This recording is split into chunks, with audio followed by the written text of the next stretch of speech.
Hey everybody, welcome. What is up? Where's my chat? There it is. Hey, hey, hey, hey. What is poppin'? Hey everybody. Yes, whoosh, you are right on time. Make sure I got live chat on, not just top chat, so I can see all of y'all. Hi, everyone. Oh, we still got our song playing, just jamming here. Hi, friends.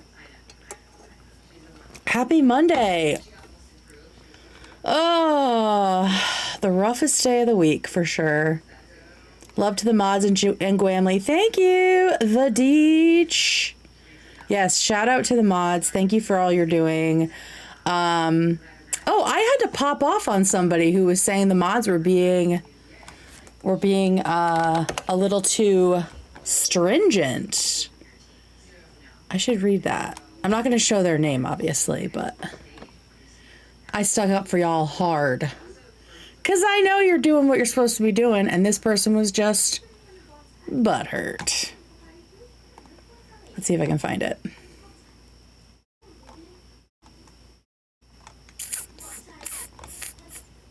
Okay, here we go. Oh, I guess I can just do it like this where I don't show them.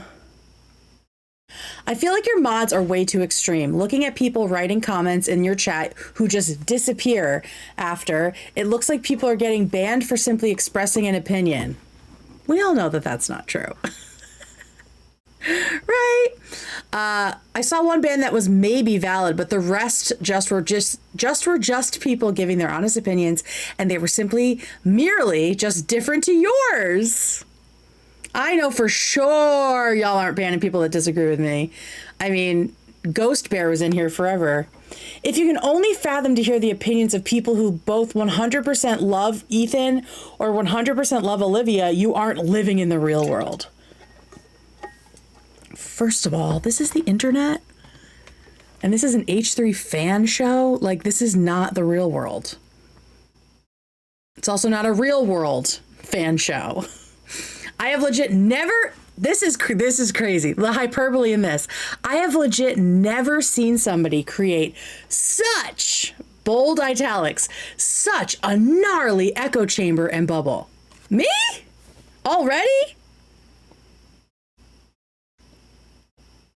I've already in just a couple months created a gnarly echo chamber and bubble. Okay, try going to the H3 Snark subreddits. See if you can comment anything at all if you've ever like taken a whiff of the H3 subreddit. I bet even this comment will somehow get taken as hate. No, you're just dumb. You need to be open to dialogue, being this parasocial to the point that you ban people who are wanting to have genuine conversations, but who disagree with your points, and that good faith equates to only 100% kind, lovey, fangirl, pandering takes, even when untrue, is so incredibly wild to me. I am a major lefty, but I feel like this type of thing is exactly why the right takes us all as cancel culture vultures, woke snowflakes, and censorship lovers. Don't worry, I replied to this person, okay? And I hate giving them that win. This is probably the most egregious case I've ever seen of it. Me! And I've been on the internet since literally 1997. They've been on the internet since 1997, and I'm the worst echo chamber they've ever found? What?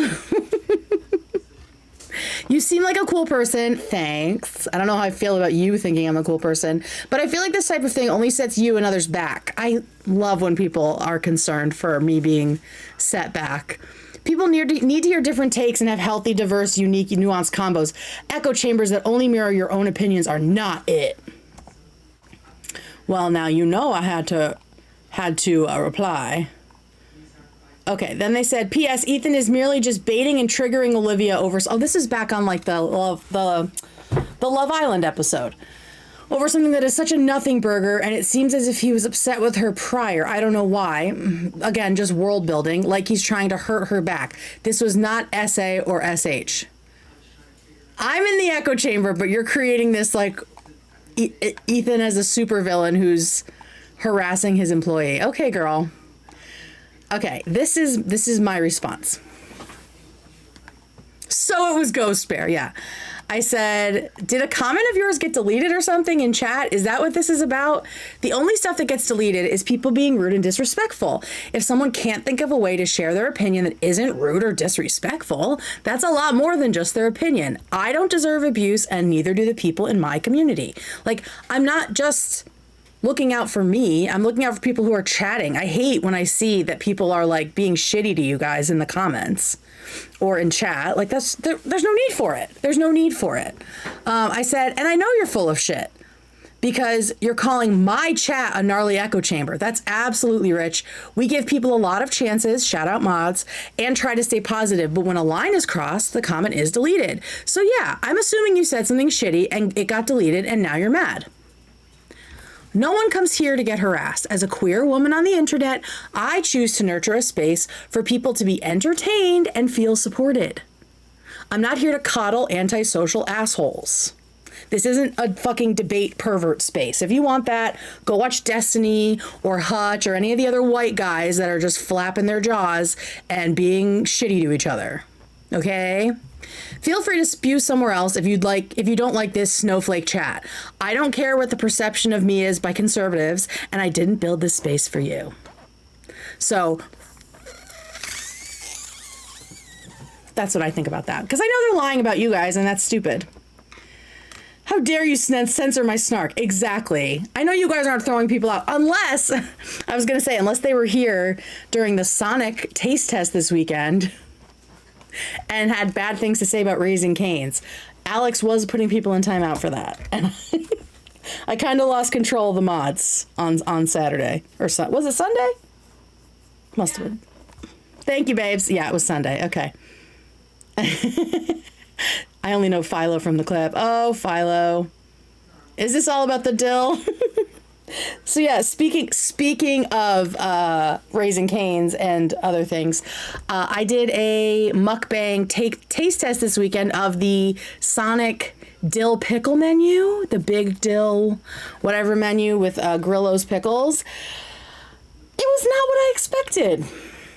That is what I will say. You can watch the VOD if you want. My wife was there off screen, and my Chihuahua, one of them, was on screen for a little while. So you can see her wagging her tail in the background and waiting for something to drop on the floor. But yeah, it was still fun, and it was good to chat with you guys on the weekend. If this person managed to comment, their account wasn't blocked from the channel while Snark auto bans us. Exactly. Don't talk to us about echo chambers. We know what an echo chamber is. Okay, we do have a couple of breaking news items.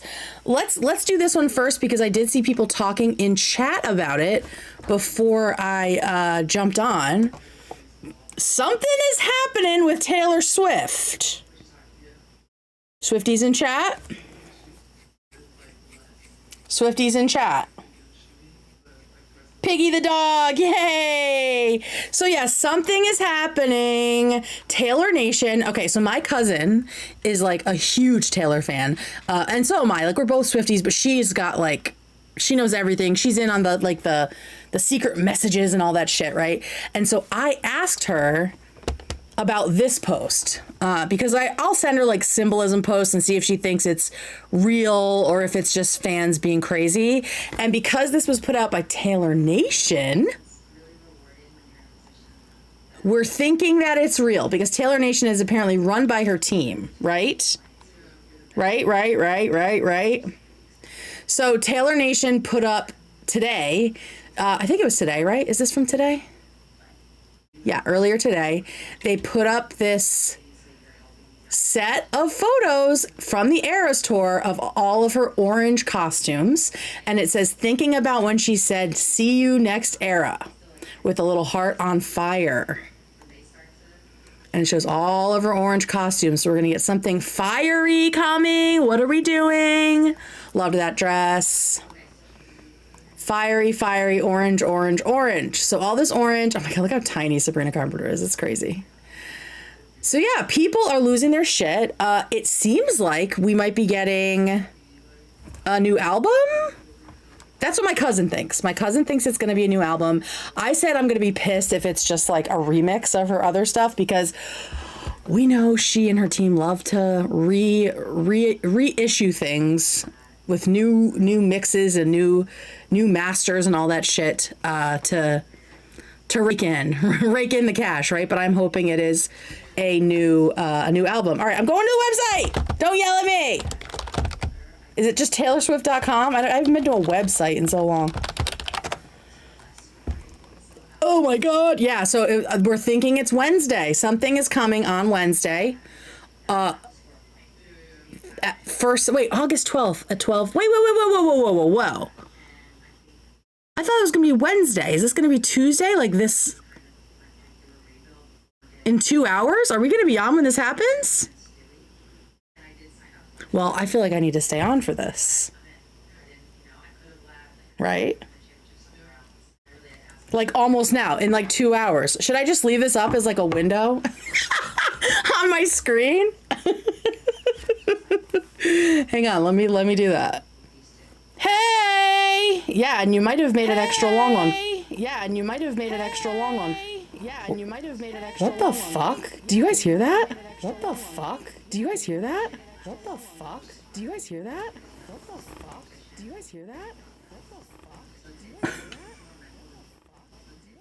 Why is it echoing?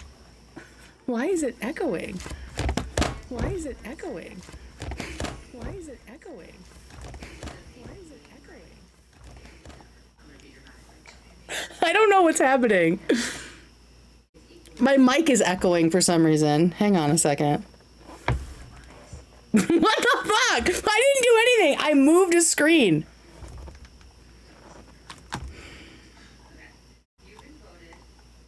And it's weird that you guys can hear it. Are you sure? I can hear it in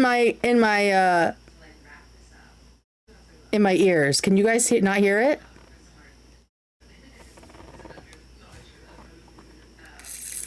Okay, hang on. I must have hit something. 1 second, because it's like, I think maybe the monitor's on. Oh no, monitor off. Really cool. What happens if I do that? Great. Cool. I don't know what the fuck is going on. Oh, I hope it's not debut. I hope it's like a new album. I cannot deal with this shit in my ear the whole time. Literally all I did was move a screen. Oh my god, I know what it is. I figured it out. I figured it out, game. The stream was open. The stream was open in a fucking window. It's all good, guys. It's not debut. This is TS12. Yeah, this better be a new era. This should not be a re-release. I think people will be rioting in the streets if this is just a re-release. All right, let me just turn this into like a little insert here so we can keep an eye on it. And we're gonna see what happens when it happens. We're gonna say countdown insert. Whoa! Draw the sharp cat eye sharp enough to kill a man.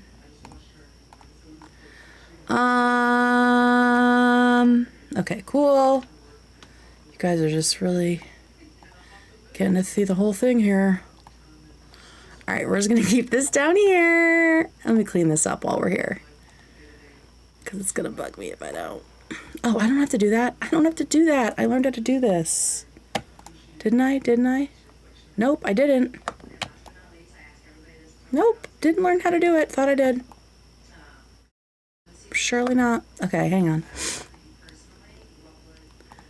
I thought, whatever, it's fine. Top crop. Let's do a top crop. This is the Swifties' fault. Don't blame me. Okay, so we're getting a new album in like 2 hours. Holy ballsack. That's exciting. And I thought the best news was what I was gonna share about from Hila's stories, but I mean, this is up there, bro. Okay, there we go. That's fine. That's much better. Okay, we did it. We fixed all the mechanical issues. All right. So, okay, the next breaking news, which is what I was going to talk about. Da da da da da. We have an update from Hila's stories about Teddy Glow. So let's go over to her stories. Over to you, Kate. Thanks, Kate. Here are Hila's stories about Teddy Glow. All right, so we seem to have lip balms. We are looking at hydrating lip balms, and she says approving production. Follow Teddy Glow, obviously, if you haven't already. I love a hydrating lip balm. I'm definitely more of a lip balm girl than a lipstick. Huge fan of lip balms, so I can't wait for that to come out. I am getting one of everything, you best believe. I was trying to look to see if there was like any hint of what the color is gonna be or anything, but nope. Just the product there. And then we have this. Like, what the fuck is this gonna be? Is this gonna be the plumper? I see PLU plush. That could say plush. Lip balm is an obvious overture to the lesbian community. Yes, correct. She is welcoming us with open arms. Yeah, this is so cute. This is like so Y2K. So yeah, I don't know what this is gonna be. I feel like it could be like a roll-on situation of some kind. Ooh, highlighter would be cool. I want to know what it says here. Or lip plumper, yeah. I know, but that doesn't look like an M. That looks like an S. Like it could be plush. Who knows? Oh, it is a butt plug. You're right. Perfect. Nope. No flared base on this bad boy. Okay, we have people saying lip plumper. Plush plumper. Ooh, what if it's that? I love it. All right, let's see if she has any more on here. Yeah, this is new. I didn't see this one yet. First of all, loving the Fiona Apple on all of the little releases here. This looks like a highlighter. Or does that say primer? Shimmer? That's shimmer. That's shimmer something. God, I hope it's a butt plug. I mean, anything is with the right attitude. Without a base, without a trace. So yeah, I am so excited. Shimmer. That almost looks like matte. But why did it say shimmer and matte? Maybe there's one shimmer and one matte. Makeup bag. Yeah, it does look like matte, right? Oh, shimmer palette. That is a great guess, Beans. I think you're right. Shimmer palette. Oh my God, I can't fucking wait. Because that looks like, this shit looks so fun. I can't wait. So yeah, we know there's a lip balm of some kind, Teddy Glow. Then there's this, like most of us have been saying, it might be a plumper because we've talked about the plumper, right? She's mentioned it. And then we have what looks to be a shimmer palette. We do not know when. Right now this says they're approving production. So I'm guessing soon-ish. I have no idea how long it takes. I don't know if tariffs are affecting it. Oh no, this is all made in LA, right? I think it's all made in LA. So, I mean, could be very soon. So we could be rocking our Teddy Glow and listening to Taylor Swift before fall. Who knows? Did they change the glittery to black now? No. Oh, okay. Well, what the hell's going on? Why did it get rid of it? Okay, so there's that. That's very exciting. Like I said, I'm getting one of everything for sure. I cannot wait to try it all on. I like makeup, but it needs to be really easy. So I usually I use a lot of Merit products, MERIT, because they just are all like in stick form like this. Alex_the_fiction gave $5. The makeup game is crazy. This is going to be big talk around the beauty space. Fingers crossed they review it honestly. Yeah, well, I'll review it honestly. I will. I can't fucking wait. Yeah, and I mean, Rich Lux is gonna get some of this. I'm sure she knows other beauty tubers, right? And I think we're due for some like a renaissance of beautubers, because man, their drama is the best. It is like the most toxic and like the lowest stakes usually. They're like, she didn't sell my hair vitamin gummies. It's just like, you can just enjoy it. It's not about Israel, Palestine. No lives are at stake. It's just a bunch of garbage babies trying to sell their products, right? Not that Hila isn't on that, but you guys know what I mean. Yeah, it's like harmless fun, right? The snark are going to probably get this and review us. Oh yeah. I mean, they're gonna do what they're gonna do, but garbage selling garbage, exactly.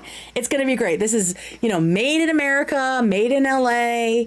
I'm sure it's vegan and delicious, and I cannot wait. Sucking dick and cocking. You did it at my birthday. I miss Tati. What a great time. So yeah, shout out to Ela. We can't wait for Teddy Glow. I'm so excited. Oh, and I have little lips, so I will definitely try the lip plumper. Okay, so next up, I just wanted to remind y'all, or tell y'all for the first time, that H3's running a Dan Clancy remix / cover contest on Reddit. I'm already seeing stuff drop on there. So if you are skilled in the musical arts, you should definitely get on in there. Is anyone in chat trying to do this? Oh, we love Loopy on cough medicine. Yes, Alex, do it! Bum, bum, bum, bum, bum, bum, bum, bum. Isn't that what everyone called it, YouTubers? So there's something. I mean, last episode when Ethan was like, what can't she do? Probably making music is one thing. Like, I can sing, but I can't, like, produce music. That is not within my wheelhouse for sure. Oh, it was a Jenna specific thing. Speaking of Jenna, I feel like she's coming up a lot lately. I've been watching her videos a lot, and Ethan mentioned her this episode, asking if she's going to come back. Like, where did that come from? I have never once heard of YouTubers, and I own multiple conspiracy palettes. I miss her so much. Oh my God, I know, me too. So yeah, definitely get your shit in for the Dan Clancy remix. I think it's 2 weeks to enter, and they said there's big prizes. They said there's really big prizes, so definitely get in on that. Jenna Marbles' epic return to YouTube. That would be awesome. I don't think it's gonna happen. I wish it would, but I think she's very happy. I think she's very happy. Someone told me that she's like rescuing greyhounds. Like full-time rescue situation, which is just wonderful, you know? But I would just give me like one like in-depth interview, right? Just one. She and Julian work with GraySave. Ah, okay. Yeah, good. I mean, good for her. Good for her. Okay, before we get into the show, we need to talk about something that is a really hot and controversial topic about something Ethan said. I've been trying to just like avoid it and not talk about it because obviously the snark's going crazy about it and blowing it completely out of proportion. But let's just get this over with, okay? Let's do it at the top of the show while people are here. And Fine. Yeah. let's just talk about what happened. Let's talk about what he said, okay? So here it is. Yeah. You know. Use AI. If it sucks, it sucks. Chat's saying no clankers. So. No clankers allowed. Oh, is that a derogatory term for AI? Yeah, there's a bunch of those. Clankers? Yeah. I can't believe Are we it. using racial slurs? Disgusting. Oh, you know what? I read bot lickers. I cannot believe that this is coming out of their mouths. Rust bucket. That's a good one. Wait, this is actually the beginning This of a is the slur beginning against of, AI. yeah, there's a huge you damn slur, clanker. slurs. You Yeah. damn clanker lover. Ethan! There's A also bot licker. Why don't you get out of here, you clanker lover? cog sucker. man. Cog- I am, as you can imagine, just outraged, heartbroken, betrayed, bewildered by this. The robots don't deserve any of this. The robots do not deserve any of this. Yeah, that's as much as I'm going to be talking about Ethan saying shit, because we all know he didn't fucking say what they're saying he said, but he did say clanker. And that means he's so racist, he's inventing new slurs for non-sentient entities. Just say no to robophobia. That's right. We all love robots here. Make sure they know that. Make sure we're cool. It's like, never mind. I won't make that joke because I don't have a button. All right. So the question today is about whether or not y'all think Ethan is serious about a Tuesday show. And it looks like it's pretty divided. 55% of you think we're not going to get a Tuesday show. 45 say yes. This is why I wanted to ask the question. So we got lots of fun stuff here today. We got Tales from Reddit. This is a shameless ripoff of Smosh. I want to steal their show format. My goal is to actually make my own show that rivals them. Okay, well, they are very successful at it. Well, what did they do? They're not funnier than us. I saw. Thank you, guys. I no comment. I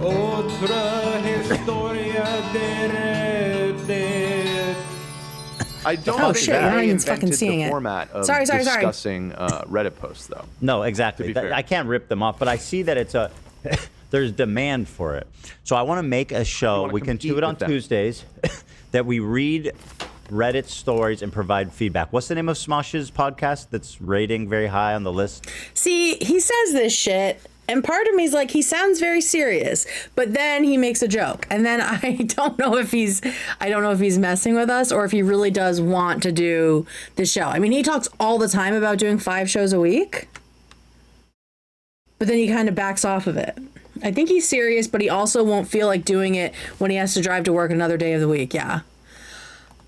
It's not okay. That's true. And I think this is something he wants to be involved in. Like, he wants to give advice and talk about this shit. So it's not like it could just be a crew episode, right? Although that would be so fun. I don't. Smosh reads Reddit stories or something insanely uninspired. Well, what's ours called? Girly slut. Would you say He's already bored of the Reddit stories. Yeah, probably. Theirs is called Smosh Reads Reddit Stories, and it's currently number 9. Wow. We need Number to do 9. straight up. Shout out I to am the not Smosh kidding. guys. Hold on. We need I'm to do. applauding Ian Is he and even the on other the guy. I podcast? don't remember the other Fucking guy. Dan. Who's the other? So yeah, I think because that show is doing so well on the charts, he's seeing an opportunity. I have never seen this Smosh Reads Reddit thing, and I do have time at the end of our stream to talk a little bit about the one that they did, specifically the movie guy. So yeah, I don't know if it'll actually happen. That would be cool, but also I kind of like that they have a day off camera, because I think that allows everybody to recharge a little bit, probably plan things better, like have more time to like really focus on stuff for the rest of the week or longer term projects, So to me, I think it's good for them to have a day that they're not all on camera the whole time, right? They need some time, man. That's what creativity needs, time. And they didn't have that back when they were doing 5 shows a week. I mean, I think everybody was getting burnt out. It's called edging. Very necessary. Hey, Canine Rescue Thought, you got a great shout out in Reddit that I saw. People sharing your video. Smosh Reads Reddit helped me during my breakup recovery. Oh, that's great. The host Shane is hot as fuck. Ooh, okay. Well, that sells me for sure. Okay, before we do more, I do want to take one quick moment to correct the record on something. So let's do this next. In his life, this While we're here. is the first major breakaway we've seen, and it's a So this is they're just at the top of the show talking about shit. big one. Yep. This guy was very close to David. He dated Natalie, who's in deep shit. So they're introing the David Dobrik stuff, which ended up being like nothing, right? It really ended up being nothing. Natalie is legit his Ghislaine Maxwell. Okay, well. Mine is the. She is. Minus the sex trafficking, I don't know. which is the main. I don't know what they That's do. the main I don't know issue what they people do. Have with Ghislaine. Ghislaine, sex trafficking. I don't- Ghislaine, listen, Ghislaine. I don't think now. Okay, I need to step in here, okay? I need to step in. It's not Ghislaine. It's not Ghislaine. It's certainly not Ghislaine. Okay?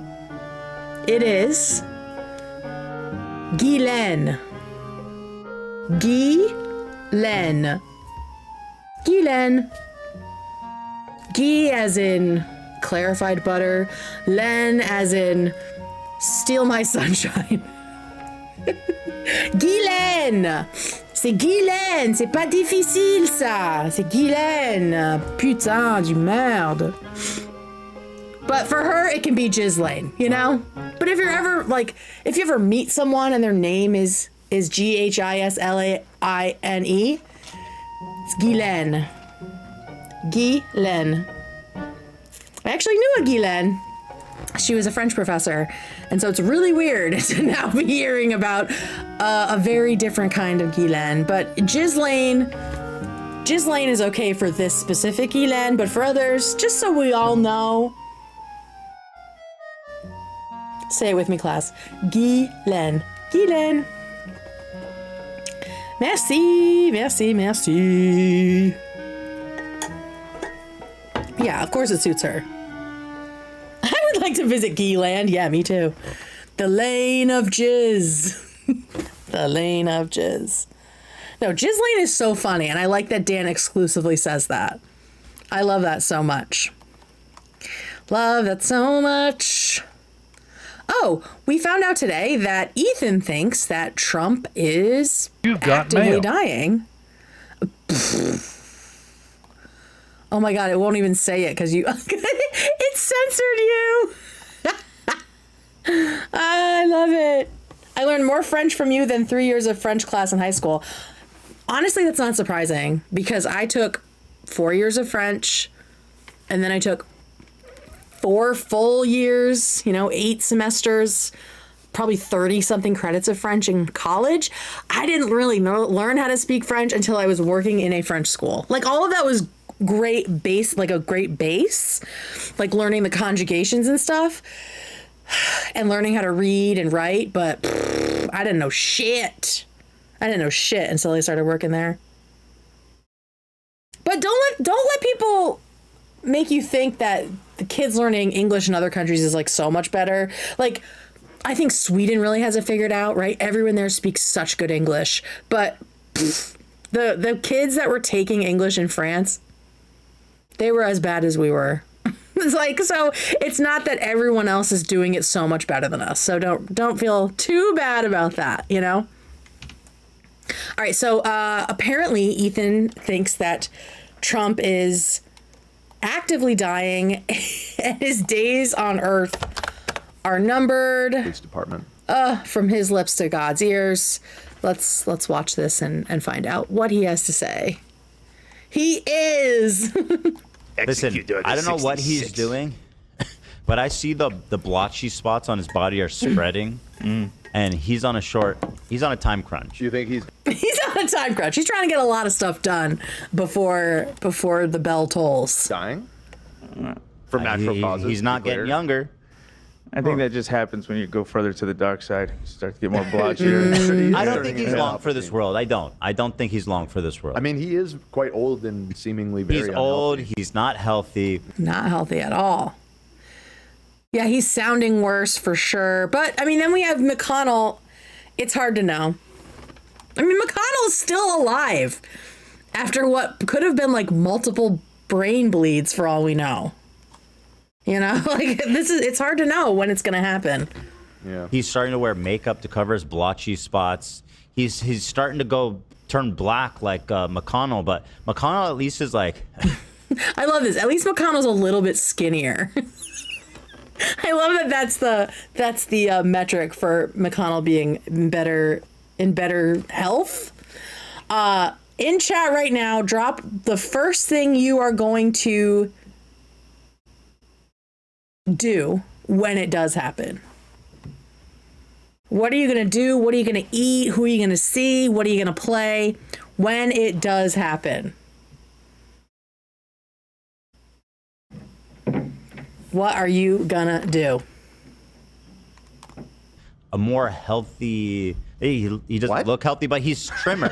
He's trimmer. He's He's Oh, skinny. he is not He's as skinny, so overweight. he's in better health at the end of his life. Probably visit America, good one. Smoke a fat joint, excellent. A shot of Malort and a skinny dip in the lake. Ooh, a skinny dip sounds great. 3 days off yeah, I'm definitely taking probably a week off. I'll probably get drunk for the first time in like 10 years. Message my brother with shock and laughter. Probably would have to console the 83-year-old doctor I work for. Oh, God. Sing Ding Dong, the Witch is Dead. Text my dad with a celebratory gift. Love that. Cry tears of joy. Yeah, I think I'm immediately taking time off. Buying champagne. Eating something delicious. And going and like hanging out with my wife and my family and my friends. Like just literally putting together a party. I want to be in the fucking street.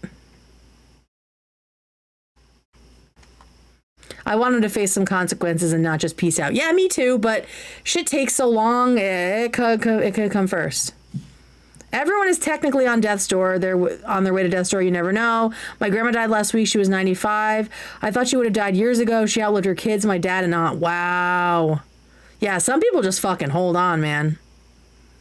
Skipping through the neighborhood singing Brand New Day from The Wiz. Hey! Hell yeah. Hell yeah. All right, so this is I would imagine his cholesterol and Cholesterol is probably okay. I think he's. it might blood be, but he's from pressure and stuff. Kentucky. All right, so they go on to talk about McConnell, but let's look a little closer at the Trump of the situation. I found this is just one dermatologist who is going to weigh in on the spot on Trump's hand, which I feel like Ethan's talking about. He's getting these like spots and bumps and things. And so this dermatologist is going to weigh in. Again, it is just one dermatologist's opinion, but I feel it's interesting. So here we go. We look close. Also, shout out Dr. Dustin Portella. I don't know anything about you, but this video was cool. And go watch the whole thing if you want to. I'm just going to watch like some of the diagnosis, but then he's got a whole explanation and a whole other stuff that you can watch. At this photo, there's a pretty well demarcated area of where the concealer is. But if we look at this as a clock face, right over about 3 o'clock, there does appear to be a growth or a lesion here. Does everyone see the growth or lesion at 3 o'clock? Is that clear to everyone in class? Do you see him? Oh, fuck. Now I got to make a meme of Trump's hand lesion having Jesus in it. Do you see him? Like this video right now if you see Jesus. Now I see Everything about him looks like balls. Except his neck. That looks like a vulva for sure. things like this on my patients all of the time, and I can't tell with certainty from a picture at this resolution. Yeah, Seeing Queen, it in get to person it. We would know. make a lot easier the diagnosis, but a lesion like this on the back of the hand would certainly be consistent with a Bro, reshoot this. It's blurry. precancerous growth on the skin called an actinic keratosis, or We got precancer, folks. Brr, brr, brr, brr. Just kidding. if it were Half more kidding. advanced, it could be a type of skin cancer called a squamous cell bitch. carcinoma, It might be squamous. probably a subtype called a keratoacanthoma. God These damn. commonly appear in sun-exposed areas on the arms, Let's go. Not kidding. the hands. We see them commonly on the legs, not as much on the face, however. These are It's giving squamous, honestly. It's giving squamous. rapidly growing types of skin cancers, and although they grow rapidly, they don't tend to be very aggressive. They have a very low rate of metastasizing and going inside the body. Now, Stop being such a fucking bummer, bro. the president is apparently shaking hands with tons of people, and when we look at a picture of him shaking hands with Keir Starmer from the UK, we can see that the hand is being stretched there. Let's talk about the effect of collagen loss with The aging. hand is As being we age, stretched. after about the age of 25 Oh, like to the 30, we skin? start losing about 1% of the collagen in our skin per year. Oh, no, we're losing our collagen, is what makes our guys. skin habits thick, Okay, I don't care about this. I wanted to know if it's terminal. turn back to normal. Around the other structures in your skin. I don't think that losing collagen is terminal, so I'm not interested. Looks like his shoulder is bad. I am sure. I'm sure he has a lot of bad shit going on. So he might have some sort of skin cancer. Squamous gang. Hashtag squamous gang. Shout out to everybody who doesn't deserve skin cancer who has it. You know what I mean? Ooh, squamous cell carcinoma can definitely metastasize to other organs. Yikes, yikes, yikes. Terminal collagen loss. Wait, is he actively in the hospital right now? Goodness, wait. I am also scared of skin cancer. My mom has gotten like things removed. She was one of those bitches. I mean, she was born in 1950. So she was like in the 60s when they were doing like aluminum foil on cardboard and like cooking oil on their skin and just frying themselves. And now my sister's always like, I need to go tan. I need to go burn myself. I'm running out of my tan. And I'm like, okay, I'll drive you to your skin cancer appointments when we're old. But watch me get it. Watch me get it. I'm like never outside. Oh, God. So there's that. A shout out to the derm for being very, being reasonable about it, even though I wasn't interested in that kind of a take. I was hoping that the news would be worse. One other thing related to this, we got a video, or we got a clip of Mitch McConnell looking young. Here it is.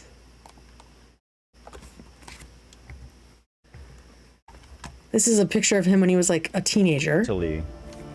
Alert mentally. Who the fuck is that? Is that Kentucky? Who the fuck is that? That's Mitch. Let me get a look of this. Whoa, for real? Back when he was Tom Avery Riddle. sent that. All right, so that's Mitch McConnell. Put in chat who you think he looks like, because I had two very distinct people come to mind. And I will say I'll toot my own horn here. I think I am very good at this person looks like these two people had a baby. He's like the goofy guy from an 80s movie. Yeah. Beavis and or Butthead. The kid from the cover of Mad Magazine. Yeah, he definitely looks like a redhead, right? That's the vibe I got too. He looks like a teenage Dewey from Malcolm in the Middle, one of the Columbine kids. Jesus Christ, you're not wrong. Bart Simpson in human form. Beavis and Butthead for sure. Rick Astley. Yeah, he does have, I wonder if he was a redhead. Dahmer. Nah, he doesn't look like Dahmer, I don't think. Maybe a little bit. All right, so here's who I think he looks like. I think he looks like Farkas from The Christmas Story and Roger Klotz had a baby. And you can't tell me any different. Like, no lips. He looks like he has braces here. Definitely redhead vibes.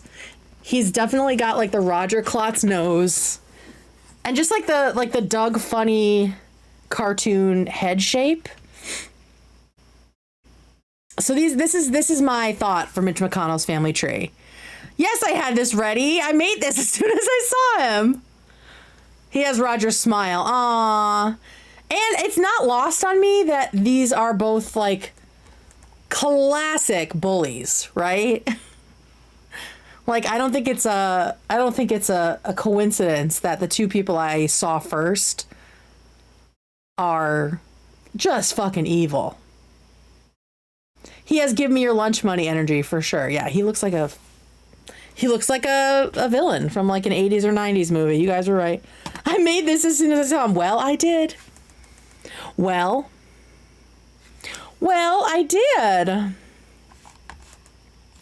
All right. The next stuff is going to be pretty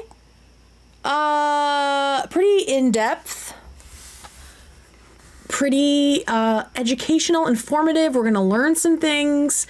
We're going to explore some things.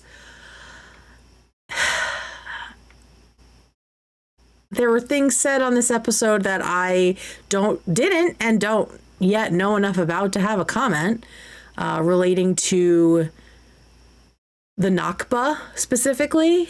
First, we'll talk a little bit about Ana Kasparian and Ethan, but then that conversation led into some stuff that Ethan said about the Nakba that I can't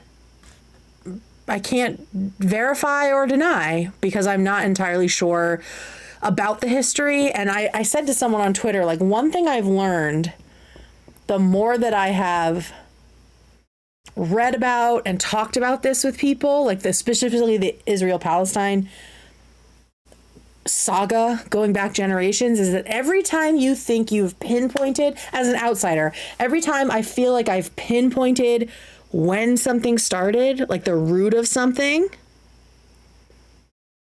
someone from the other side says, no, but this happened the day before that triggered this. So it's always like this person did it, then this person did it, then this, then this, then this, then this. And I'm not saying that Israel and Palestine are equal in any way, right? Israel has been the aggressor, the colonizer, all of that shit. But what I'm saying is it is very, very hard in this complex geopolitical issue to figure out where the whole fucking thing starts. Right? That's all I'm saying. I'm not defending Israel at all. But what I'm saying is, I am wary of anybody who is confident about where things started on any given issue in this situation. Seems like YouTube comments are delayed because I don't know who the F you just referenced a comment. Huh? What? What you talking about, Willis? So yeah, let's talk about it. Let's ease into it here.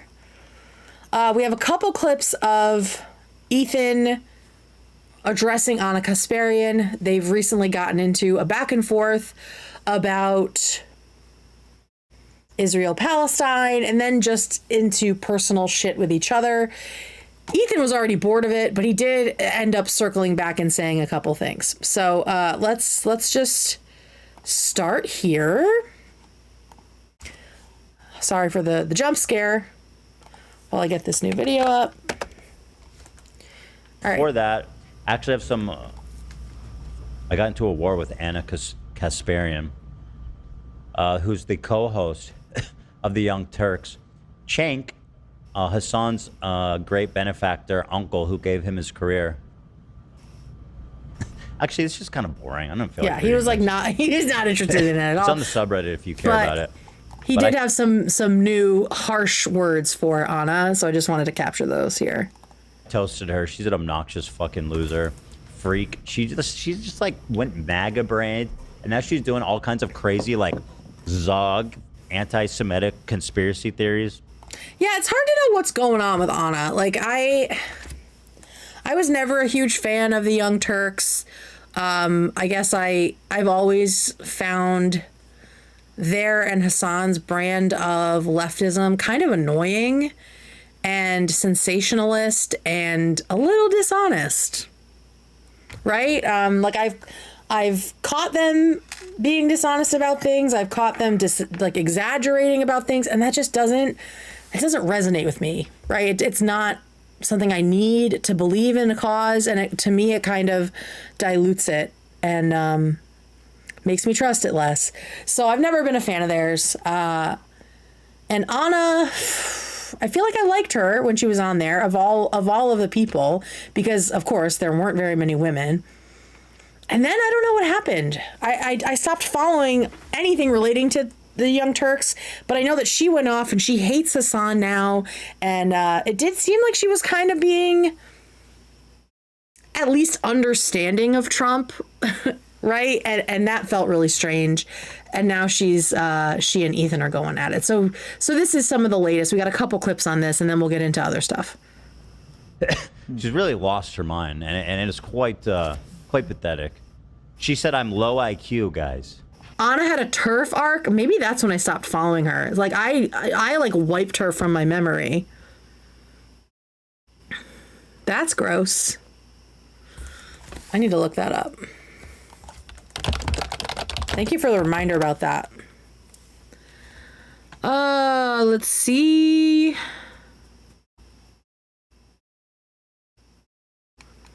Ana Kasparian on the transgender community.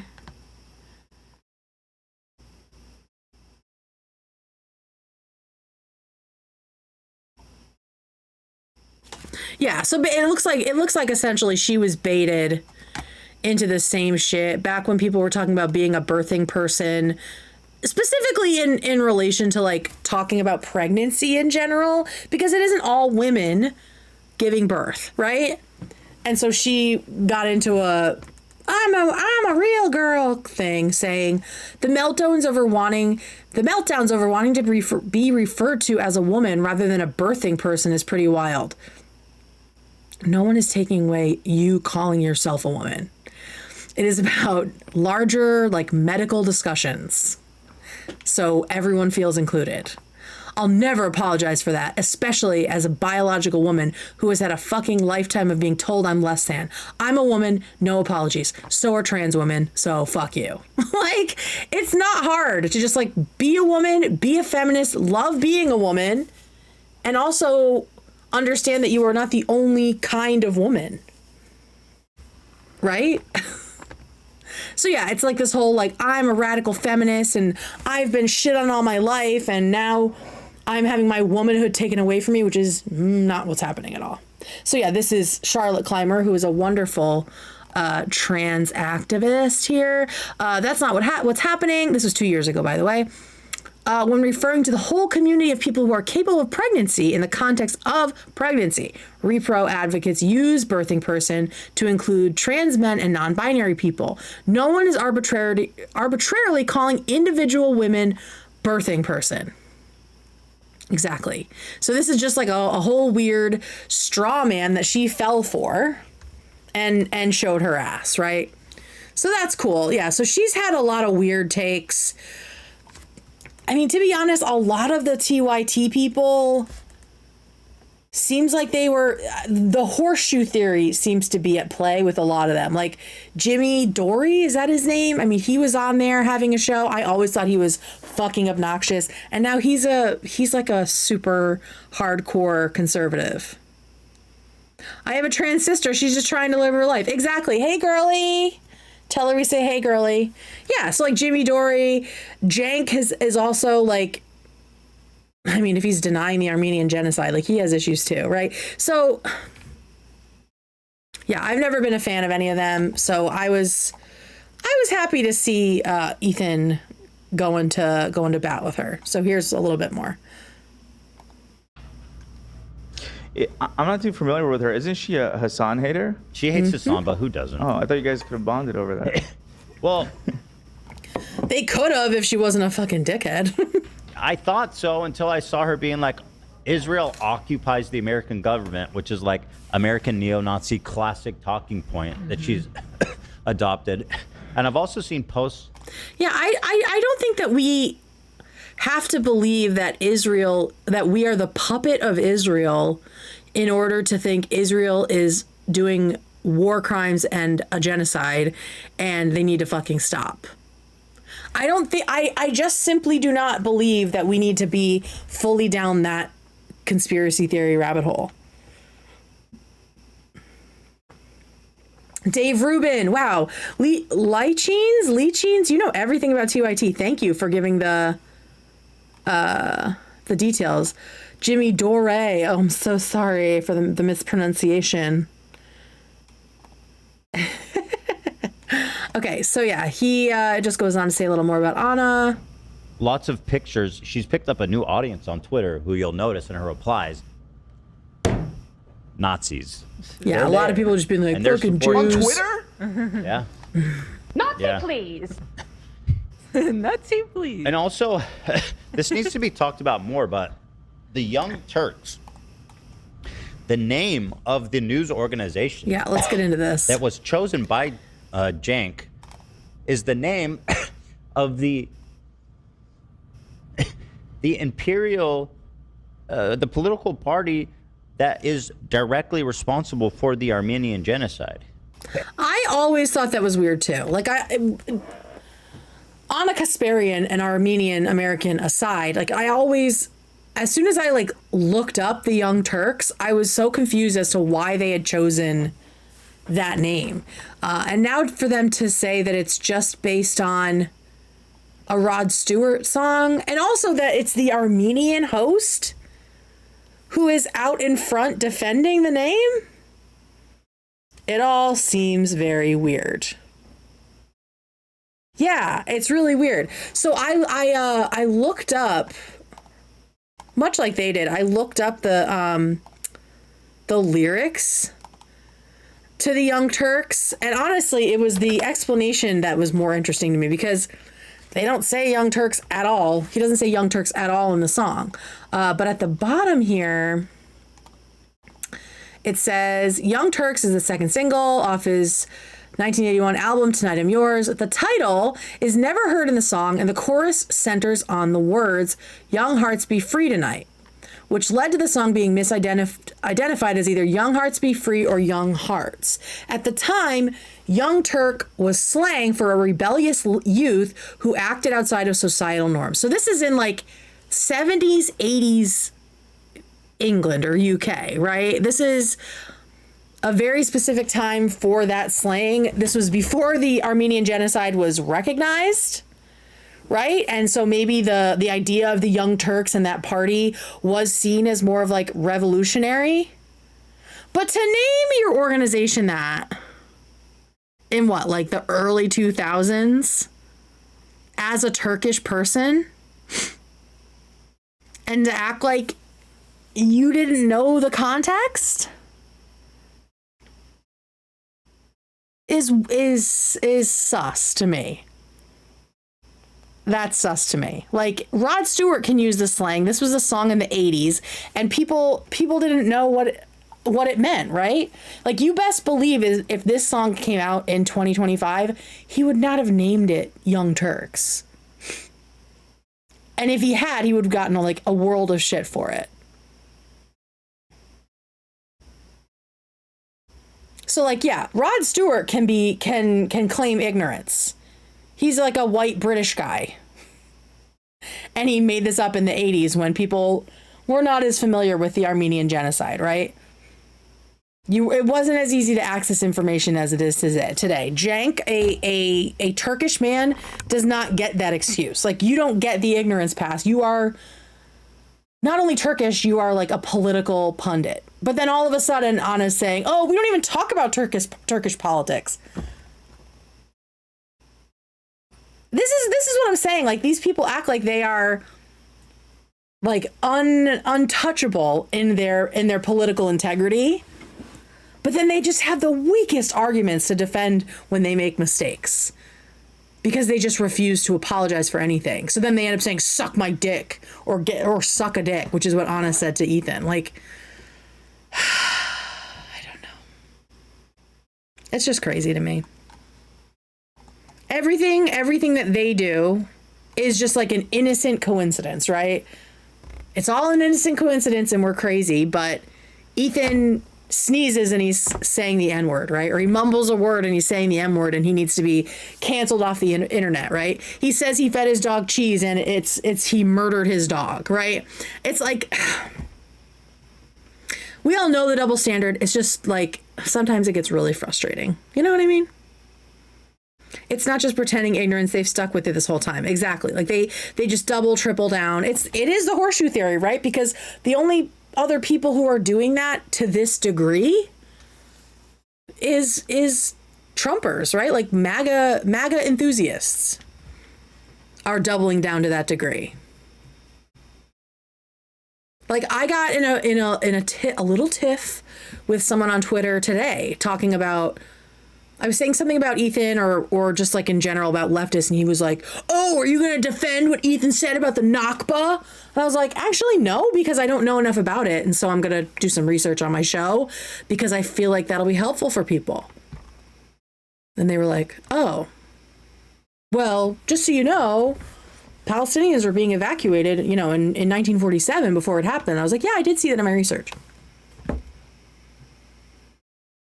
People assume that because we are fans of Ethan that we stand by and stick up for everything he says, because that is how they interact on the internet whenever Hassan makes a mistake or whenever their other leftist faves make a mistake. It's not who I am. It's not who I plan to be. I have no interest in that. Like I said, I have a day job. I have a life beyond this. I'm doing this because I enjoy the show. I enjoy Ethan and Hila and the crew, but that doesn't mean I think that they are flawless, infallible individuals. I will critique them when necessary, just like I critique leftists and Republicans. We're also capable of criticizing without saying insane shit. Exactly. Like I saw on the subreddit, someone was saying, and I'm sure that this was a rumor that was in the Destiny community, because it's that same type of shit, right? Everyone that came out of like the Destiny nebula, they all interact the same way, where if someone does something wrong, they're a pervert, they're a pedophile, they're a predator, they kill animals, they kill babies, right? It's like all of this like mudslinging. Turbo Divergent gave $20. For all my Omega nerds, Alien Earth premieres tomorrow if you have a Hulu sub. Not a promo for Hulu, I'm just a nerd that wants people to see aliens. Ooh. Wait, is Alien Earth related to like the Alien movies?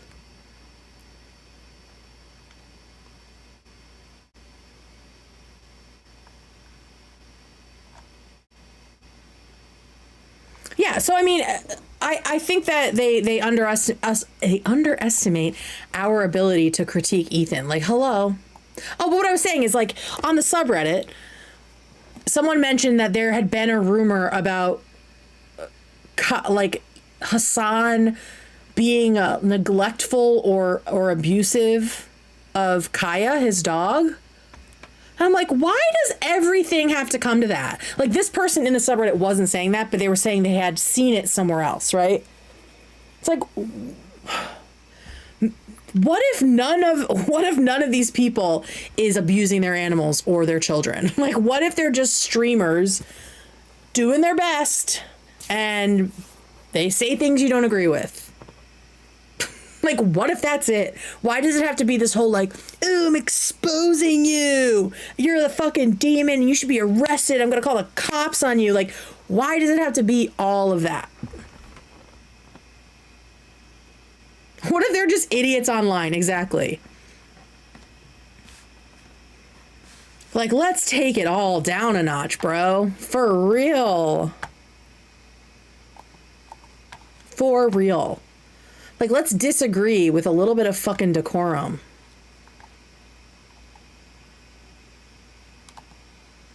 OWT Wales seems like he really fell off the edge with tying Ethan to Israel. Big shame. When did this happen? Don't I know that person? Do I know that person? I feel like I know that person. I've heard that name before. Okay. I don't know if that's true. Because I just heard the name before. Do I have another clip? Let me see. Okay, this is the other clip of Ethan talking about Ana. And then that'll segue into talking about the Nakba. So buckle up, everybody. We'll probably take a little break before that, just so we can all take a bathroom break, get a water, and come back. Kate, urgent Taylor update. What's the Taylor update? Excuse me. Hang on. Let me put the thing on. What's the update? We're in a group chat with him, and we are supposed to record this weekend with him. Oh, shit. What did he do? Check Discord. Jesus fucking Christ, people. I don't know where... Oh, let me get on my phone. Hang on one sec. I don't have the app open. Oh, I see that you messaged me. All right, hang on. Hang on, everyone! What did he do about Israel? Okay, all right. I will look into it. All right. Fuck. I'm still learning Discord. Taylor's doing a podcast?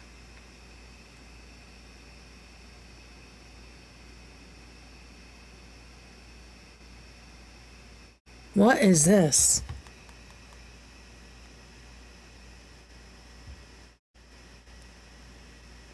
Wait. This is their... Oh, okay. So this is already his... Okay. So she's going to be on Jason Kelsey's podcast with Travis. Is that what's happening? Okay. So she's definitely launching something. Okay.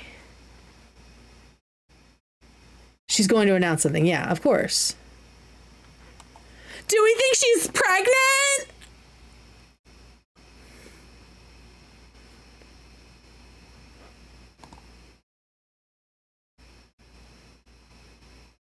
What a weird thing to do. Has she ever been on a fucking podcast? She's announcing something in like an hour.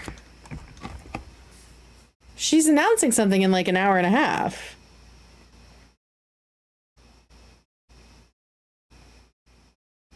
We don't know what it's gonna be.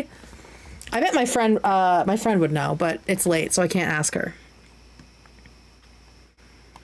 You've accidentally called people on many times. Oh, I had my fucking call on for like hours after I got off of here the other night.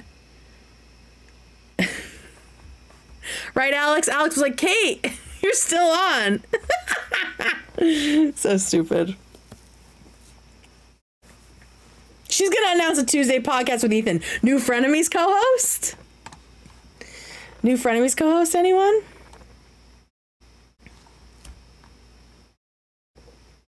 She's done everything. She knows more, done more, and is worth more than everyone else in the world. What? Is that sarcastic? You have to stream until the announcement, Kate. It's streaming law. I mean, obviously. I mean, I'm locked in. I wouldn't have this on if I wasn't going to stay on. I mean, come on.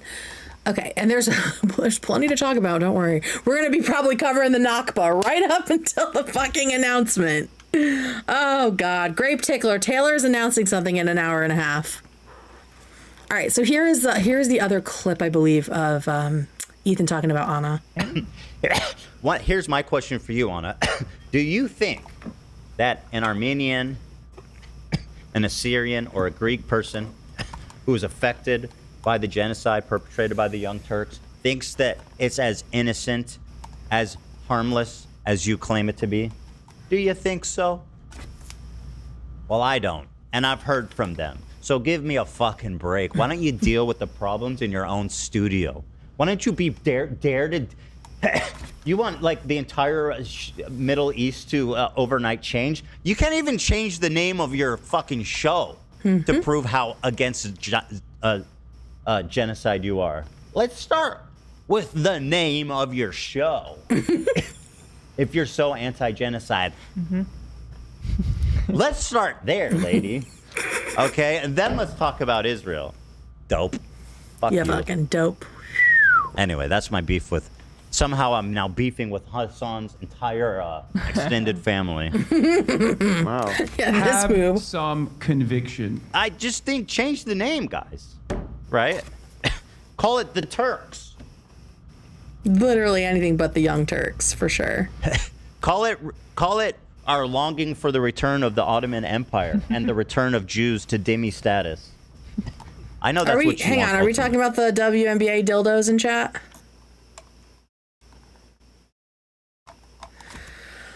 Oh, yes, we can cover that. But I do want to say, there's a point in this section, if you haven't watched the show, obviously go watch it, where Ethan talks about the fact that Ana is just like sitting there next to Cenk, kind of like complicit in the fact that the show is named The Young Turks.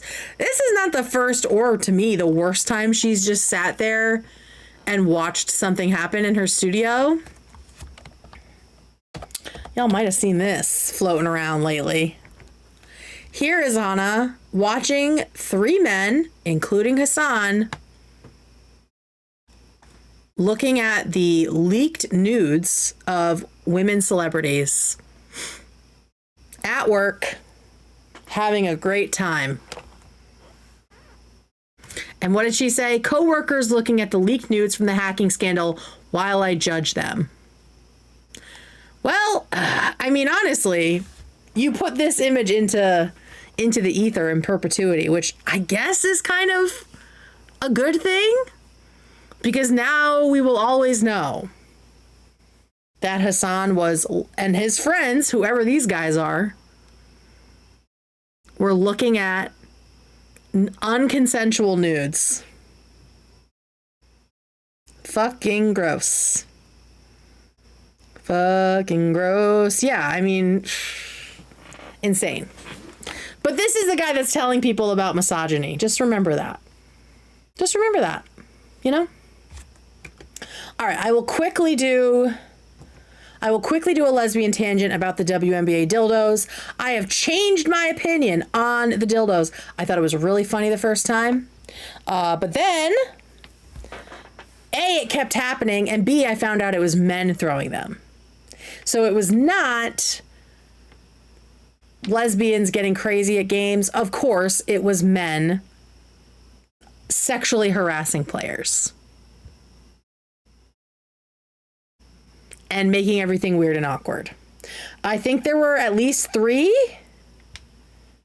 There were at least three thrown. There might be more. And on top of that, on top of the fact that they were doing this, like invading a space dominated by women, dominated by lesbians who sometimes use dildos. On top of that, they have now created some sort of gambling around it.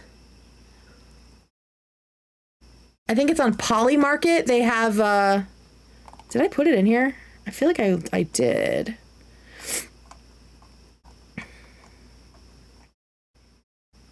Oh my God, I have so many things I wish I could talk about. I wish I could just be on here all the time with you guys. God, there's still so much shit in here. Yeah, but anyway, so there's been at least 3. One man was arrested. The other 2 were most certainly thrown by men. And now there is like betting scheduled around it. So, you know, like the odds of if it's going to happen at this game or that game or when or what color the fucking dildo is. And so all of it is, of course, men taking advantage of a situation and being gross. They wouldn't be, yeah, they're probably homophobic too. They wouldn't be throwing them if they weren't homophobic, because they have decided the WNBA is full of lesbians, so what are we going to throw? Dildos. One is being hunted in New York. What the hell does that mean? I didn't see Trump's meme and I really don't want to. Thank you. I don't want to see it. I don't need to look at that. Protecting my peace. Yeah, they're not throwing shit on the court at men's games. Would never happen to a male team. Nope. Does your body cavity smuggling theory still apply? It might. I hope not. The betting thing is worse though because it encourages folks to do it. Exactly. It's like upping it.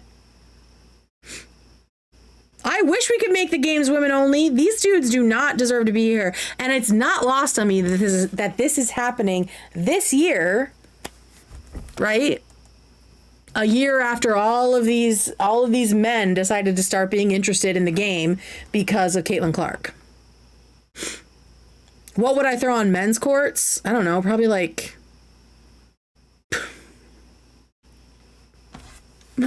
dirty ass fucking ripped skid marked underwear. That seems like something they like.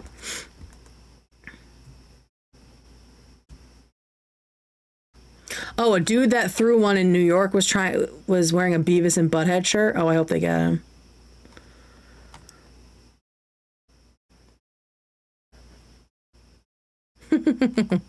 Yeah, so that's it. It's just another example of men trying to invade women's spaces and ruin it. And that's what makes me so annoyed with TERFs, like feminists who are like specifically focused on excluding trans women from spaces and non-binary people. They are literally never the ones doing this.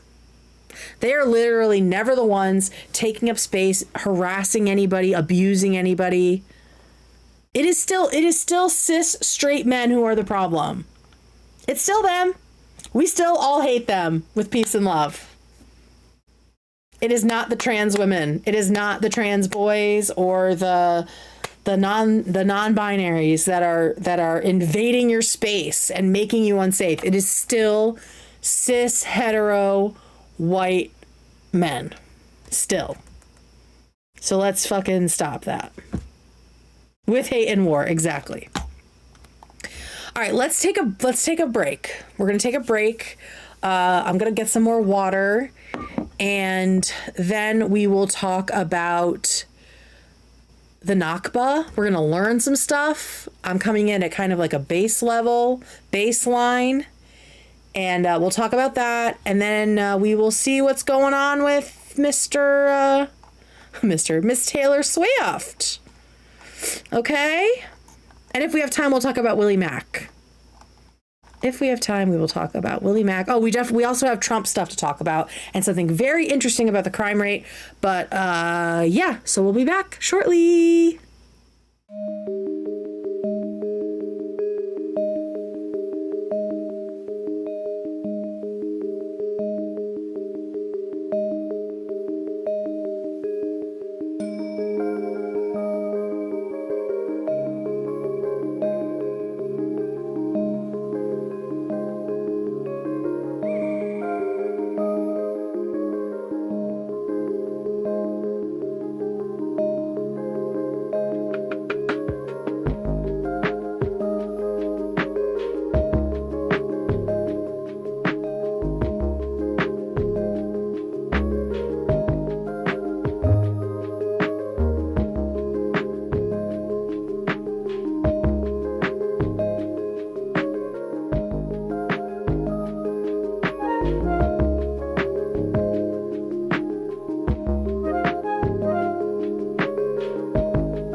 Welcome back, everybody.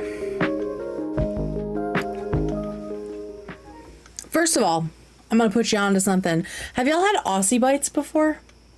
I'm not going to take another bite of it. These are so delicious. 10 out of 10 recommend. They're like a little oatmeal cookie, but they have all kinds of different seeds in them. They are so good. I never want to make breakfast in the morning. I love just popping a couple of those. Yeah, they're so good. I get them at Costco. Aussie, like Australian. Perfect with a cup of tea. Yes, yes, yes, yes. Yeah, I'll have like 2 or 3 in the morning. They're just so delicious. The other question was, I'll start a new poll actually. How many people we got in here?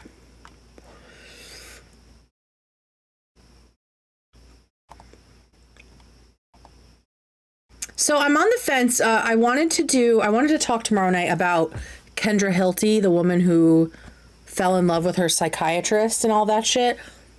But then I saw people in the subreddit talking about how it was somehow like unethical to do that. So I just wanted to see,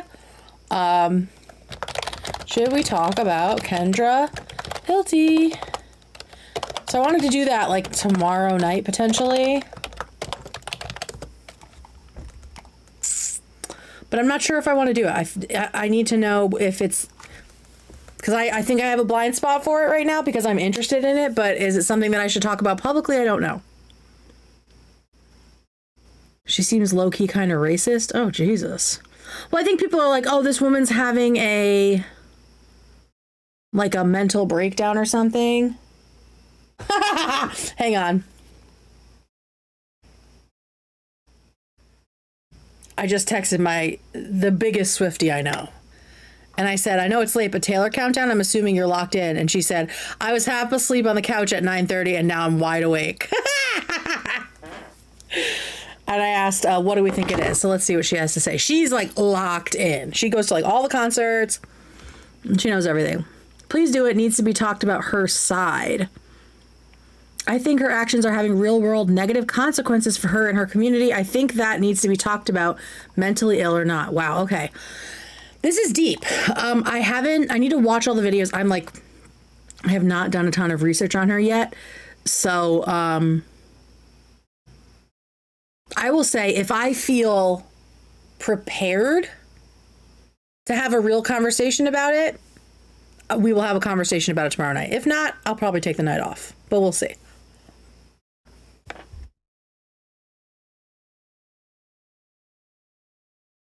Okay. I've put it off to long enough. So let's get into the Nakba, and then we will talk about what's happening in DC a little bit.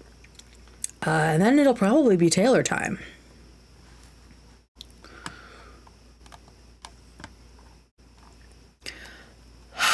Okay. So here is what... Do I have his actual comment? Let me see if I can jump to it.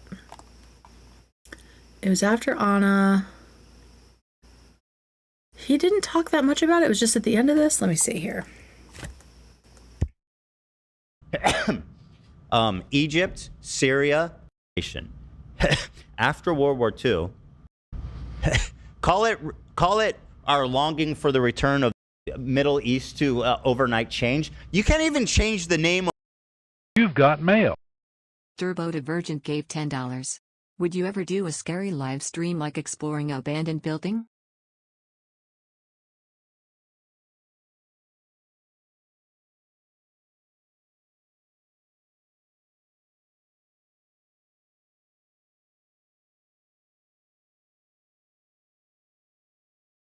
Oh my God, I'm so stupid. Thank you for asking about the abandoned building thing. I've never done like an IRL stream, but I do want to do some spooky stuff in October because it's my favorite month and my favorite holiday. Can y'all hear me now? I know it's like delayed, so I'm like seeing if you guys caught up. Okay, great. So yeah, we'll see. I'm kind of a baby when it comes to scary stuff, but I am kind of witchy as well. So we'll see. I mean, it's an idea. I would like to find people that went with me. The only person I can think of is my best friend who loves haunted houses and shit, but she lives very far away and I miss her all the time. Very, very sad. All right, let me just skip through this. Duh, hit it there, Kate. Of your fucking there's like a piece of the puzzle that I... Okay, so here it is.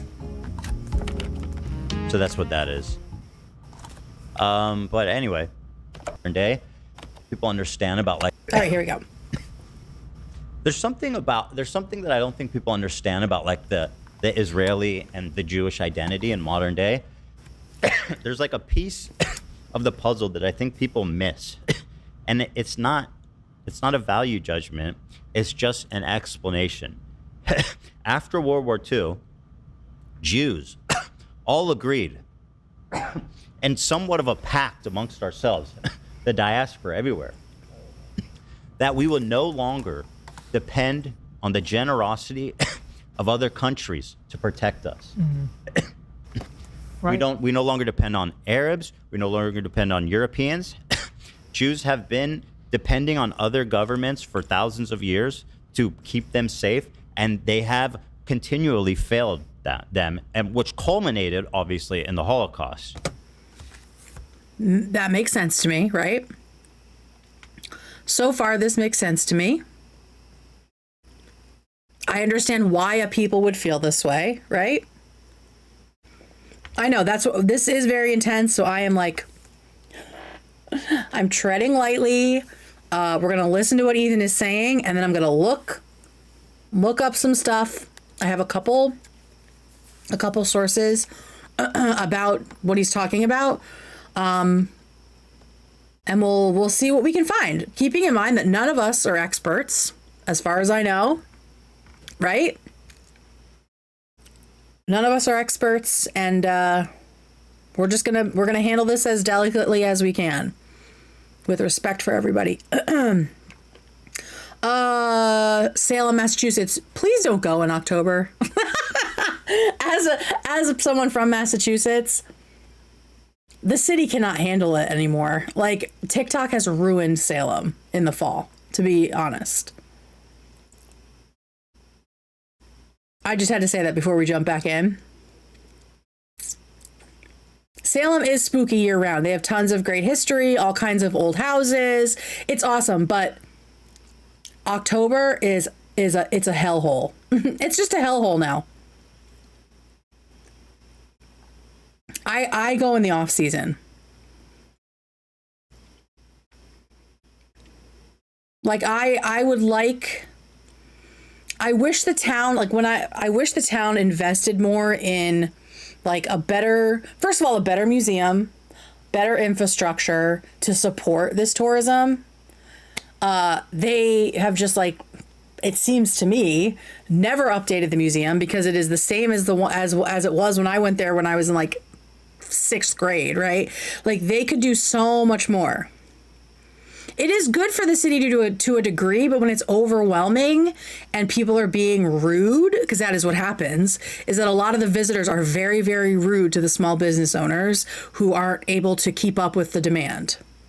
So if you're gonna go in October, just be nice, be patient, be generous and charitable to people, I will say. It's a great place. I recommend going on the House of the Seven Gables tour, even more than the Witch Museum. Like, the Witch Museum's fine. I can think of like a zillion ways to make it better. And I really wish that could be my job. Just going in and making the Witch Museum cool. But it's not. The House of the Seven Gables Museum is awesome. There's also like a queer Salem tour, like a walking tour, which I really want to go on. But yeah, so just even like November, December, you can still walk around and it's chilly and spooky and the trees are all bare. So, yeah, it's cool. All right, let's dive back in here. So Jews around the world, they looked around after that and the ashes of the Second World War and said, Never again. That's what that means. It means never again will we allow ourselves to be put in this situation defenseless. Never again will we count on the grace of another country, another people, another culture to defend us. I thought never again meant never, there should never be a Holocaust again. That's what I grew up thinking it was, but maybe I'm wrong. That was my first thing where I was like, oh, that's not how I was exposed to the term, but I'm not, like I said, not an expert, not Jewish. All right, let's see what this says on Wikipedia. Obviously not. Oh, and there's a whole Judaism thread too. So let's start. Never again is a phrase or slogan which is associated with the lessons of the Holocaust and other genocides. The slogan was used by liberated prisoners at Buchenwald concentration camp to denounce fascism. It was used by Jewish Defense League founder Meir Kahan in his 1971 book, Never Again, A Program for Survival. Okay, the exact meaning of the phrase is debated, including whether it should be used as a particularistic command to avert a second Holocaust of Jews, or whether it is a universalist injunction to prevent all forms of genocide. So nothing about, like, Jews not trusting countries or, like, governments again, but maybe there's more.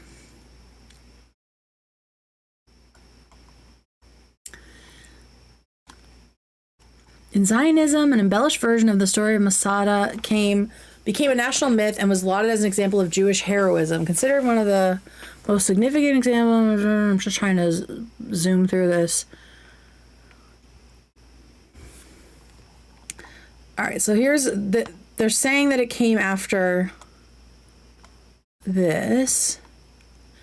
Okay, cultural studies scholars Diana Popescu and Tanya Schult wrote that there was initially a distinction between political prisoners who invoked never again as part of their fight against fascism and Jewish survivors whose imperative was to never forget their murdered relatives and destroyed communities. Like, that's the way that I always heard it.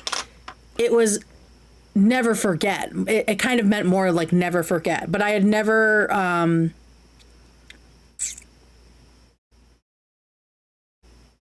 heard it as in, like, we're not going to trust other governments to take care of us. We will take care of ourselves. Let me just see if there's anything else in here. Eric Sundquist notes that the founding of Israel was predicated on the injunction to remember a history of destruction. The destruction of 2 temples, exile and pogroms, and the Holocaust.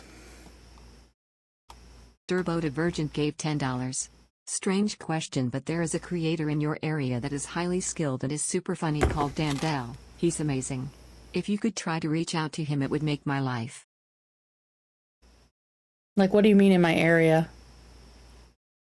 Swifty says 99% sure it's a new album coming in an hour. Okay, I've never heard of that person. The slogan Never Again was used on Israel kibbutzim by the end of the 1940s and was used in the Swedish documentary Mein Kampf in 1961. Okay, unpacking this in context of Never Again would be an enormous task. Suffice to say that this phrase, despite its non-imperative form as a speech act, orders someone to resolve that something shall not happen for a second time. The someone in the first instance is a Jew. The something is usually called the Holocaust. So yeah, it's, as I knew it, it's kind of more contemporary usage. I want to see if there is a place where it's being used the way Ethan says. A lot of Holocaust memorials, yep. As well in commemoration of the Rwanda genocide. It's a prayer, a promise, a vow, never again the glorification of base, ugly, dark violence.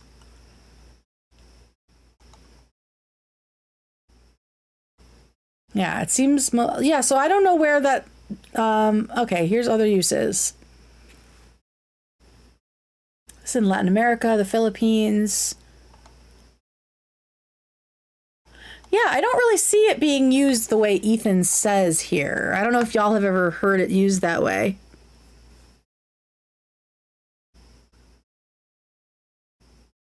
All right, let's keep going. So there's that. Like, I hadn't heard that version of it. As a people, they made that decision then and there, and that was kind of where this is where the ethos of this whole like survival mentality. Yeah, I'll play it back. To be put in this situation, to generosity. They had the same kind of, you know. Okay. There's something that I don't think people understand about like the Israeli and the Jewish identity in modern day. There's like a piece of the puzzle that I think people miss, and it's not a value judgment. It's just an explanation. After World War II, Jews all agreed, and somewhat of a pact amongst ourselves, the diaspora everywhere, that we will no longer depend on the generosity of other countries to protect us. Yeah, I totally understand that being the meaning. Like, I would have probably felt the same way, right? If my people had been chased out of and ostracized from all these different societies, and then anytime they're told that they're safe and then something horrible happens, and then it all leads to some big horrible thing like the Holocaust, I could understand it being like colloquially among Jews, but not necessarily like publicly, to be never again, we can't trust anyone else. That does seem very like traditionally Zionist, right? Of like, we can't trust anybody but ourselves to keep us safe, which is why we need a state just for us. I don't know Hutch Drama. There is no Hutch Drama. He just strikes me as another debate guy doing the same kind of stuff as like Destiny, but I might be wrong about that. I looked it up, and it seems never again is associated with the Holocaust. Yeah, that's what we've seen, and it is. And Ethan is saying it's associated with the Holocaust, but it's the specific like angle of it is not just never again should we let a Holocaust happen, but never again shall we let a Holocaust happen by trusting other governments to keep us safe. Right? Like that's what it feels like he's saying. It's not a version of the phrase that I am familiar with, but like people said in the comments, it could be something that's like more colloquial, specifically among Jews after World War II who were desperate for a place to feel safe. So much of this shit is rooted in like generational trauma on both sides, right? Like all of these Jews in Europe that were left, right, were traumatized within an inch of their lives. And then a lot of them moved to Israel, right? And they're still fucking traumatized. And then they start traumatizing Palestinians because they want this space for themselves. And so then the Palestinians are traumatized, and they do what they can to fight back. And then that's traumatizing the next generation. And it's just like two peoples who have been victims for so long, just fucking hating each other. And it's hard to fully untangle it. Right. We no longer depend on Arabs. We no longer depend on Europeans. Jews have been depending on other governments for thousands of years. And you're right, Chris. This might not necessarily be his belief. Like when he said that whatever the high percentage was of people who are Zionist, he wasn't saying this is good or right. He was just saying the fact of the matter, right? To keep them safe, and they have continually failed them, and which culminated obviously in the Holocaust. So Jews around the world, they looked around after that and the ashes of the Second World War and said, never again. That's what that means. It means never again will we allow ourselves to be put in this situation defenseless. Never again will we count on the grace of another country, another people, another culture to defend us. As a people, they made that decision then and there, and that was Not all Holocaust survivors moved to Israel. Some of them did. A lot of them moved to the U.S. and other countries in Europe. kind of this is where the ethos of this whole like survival mentality comes from, right? And that's very much still how people feel. I know World War II was a long time ago, but that type of ethos, that's like a uniting kind of essence of Jews everywhere. Right. So he's explaining the cultural vibe, for lack of a better word, like the cultural like impetus for a lot of Jews is that they're carrying the trauma of generations of being outcasts and victims and scapegoats, right? And so there's a lot of mistrust there, distrust, and a lot of trauma. And so that's what he's saying when he's talking about this. Right? Is that I think that's why most Jews see Israel as an important place, as important to the religion. 80% or 70% polled said they think Israel's important to being Jewish. Yeah, there it is. That's the quote that caused everything to go south with him and Hassan, right? Him just stating a fact that most Jews, like it in their bones, believe that Israel is necessary because of all the horrors they have heard about, the horrors that they have inherited in their blood, right? None of that means that what Israel is doing is justified. And yes, there are people like the current far-right administration in Israel and the settlers in the West Bank who are fucking psychotic that are manipulating that fear that Jews have to push further colonization, disenfranchisement of the Palestinian people and the Palestinian land. Right? Because it is that. It is symbolically that. It is it is the promise that Jews made after World War II to never again depend on another people's generosity to defend them. You know? And so now there's lots to debate around all. I see Manasseh. Again, they want a good guy and a bad guy, and Israel is a bad guy. When real life is never that simple. Yeah, and I would say, like, it's not like England, right? England was just the bad guy. England was not England in the colonization of the world, they weren't this like traumatized people trying to find a place to go, right? They were just fucking capitalist demons, right?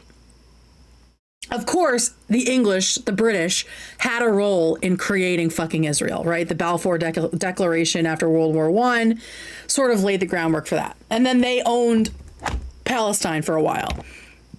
So it's just not apples to oranges.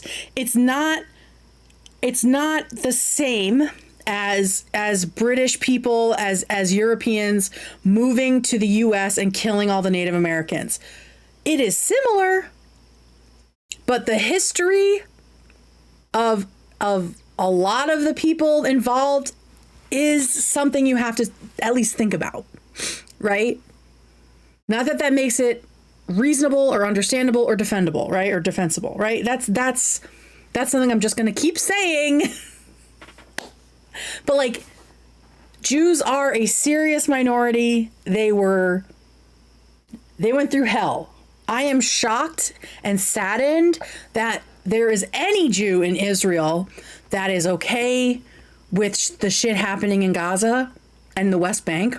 Because how do you grow up steeped in the cultural and generational trauma of the Holocaust and And hearing that as like the justification of why your country exists, and then you watch the same thing happen, and you're kind of fine with it. Like, no, we deserve to genocide them because someone genocided us. Like, that does not fucking make sense to me.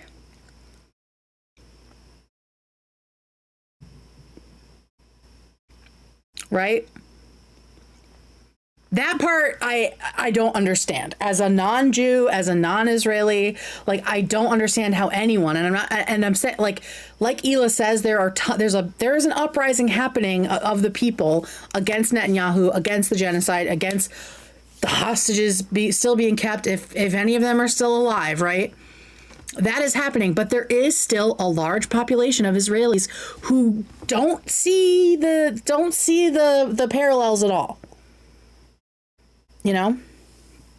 All right, let's keep going because there's a lot to get through. All of the establishment of Israel, how it... Yeah, we talked in another stream. I talked about like the migration patterns of Jews out of the Fertile Crescent because of Denham's asserting that Ashkenazi Jews were all like pagan converts and actually didn't have any ancestral lineage to Iraq, which is not fucking true. Came to be, the Nakba and all that kinds of stuff. But I do think it's important. Okay, so that's the first mention of the Nakba. And then he just keeps going. And I already knew, as soon as he said it, I knew there's nothing that he can say after that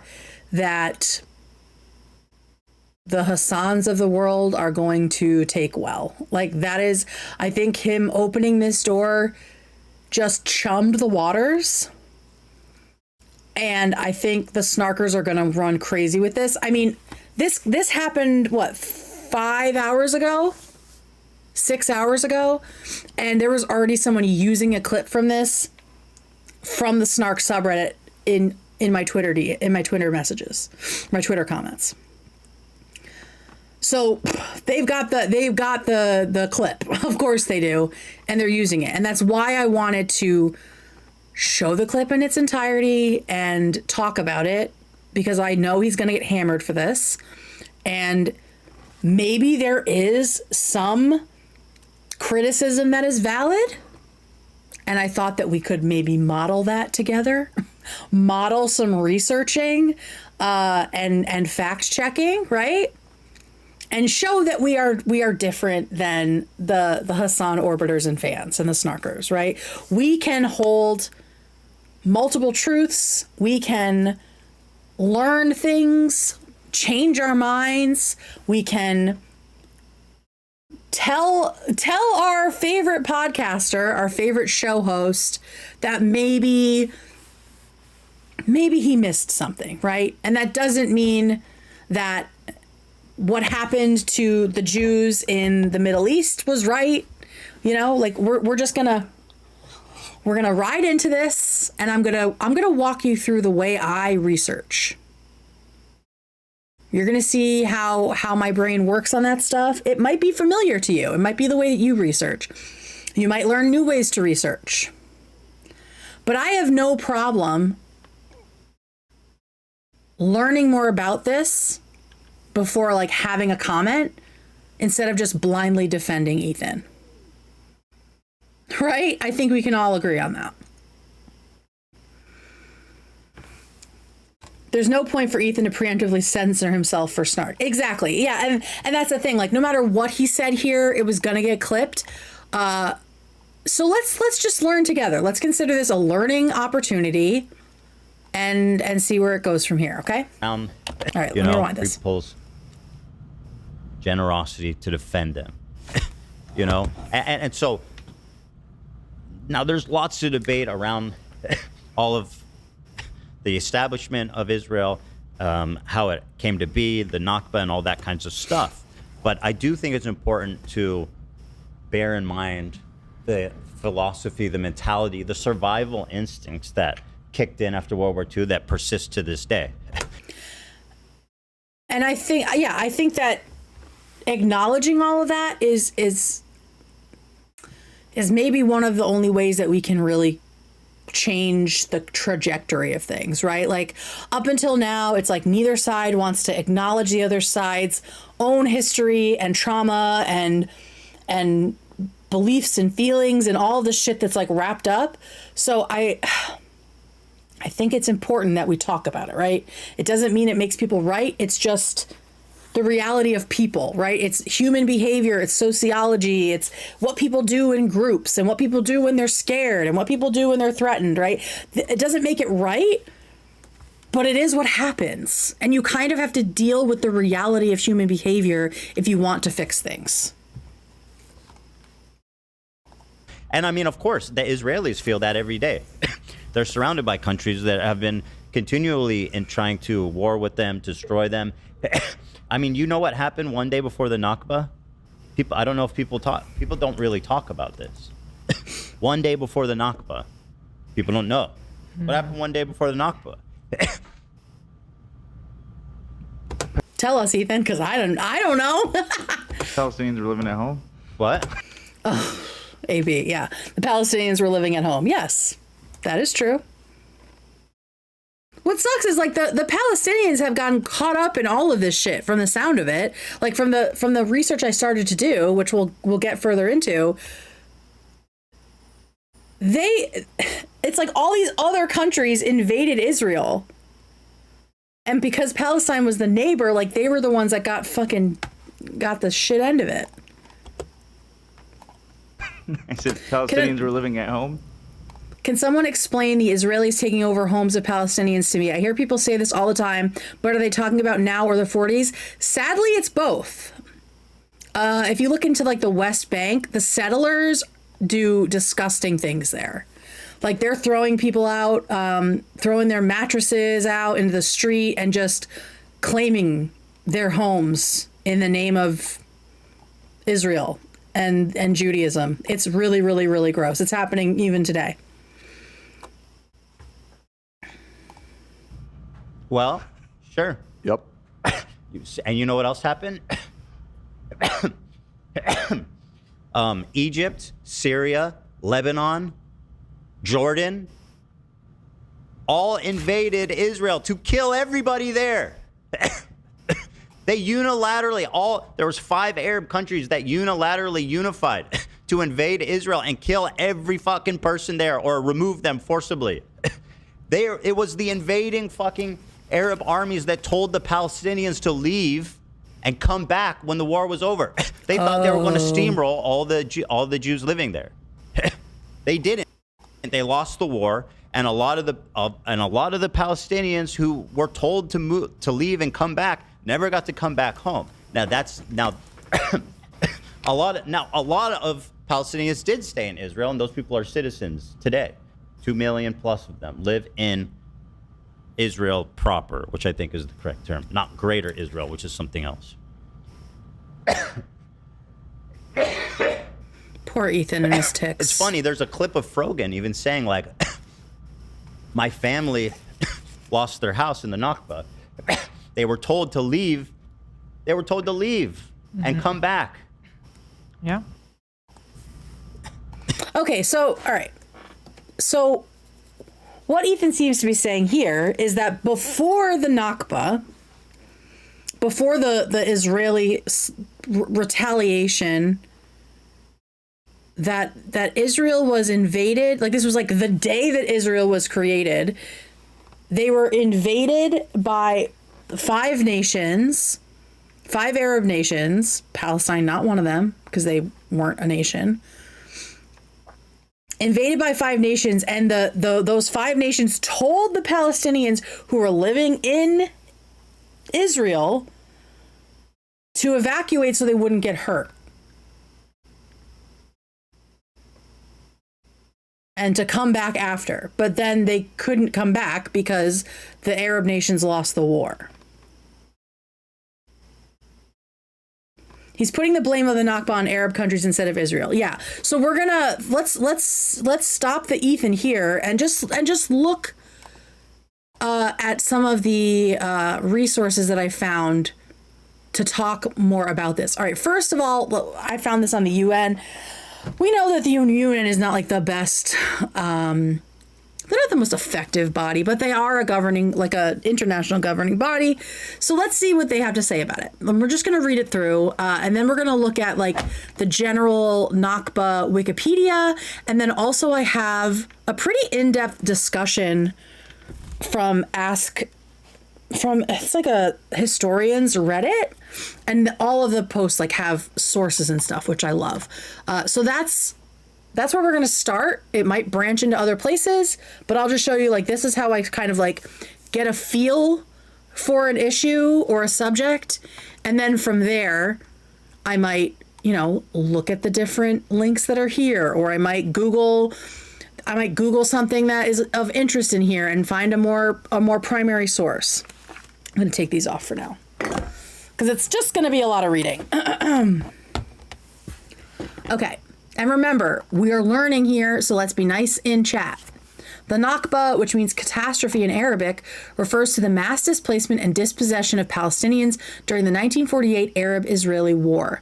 Before the Nakba, Palestine was a multi-ethnic and multicultural society. However, and this was Palestine covering what is now Egypt and then also the West Bank and Gaza, like that whole land, okay?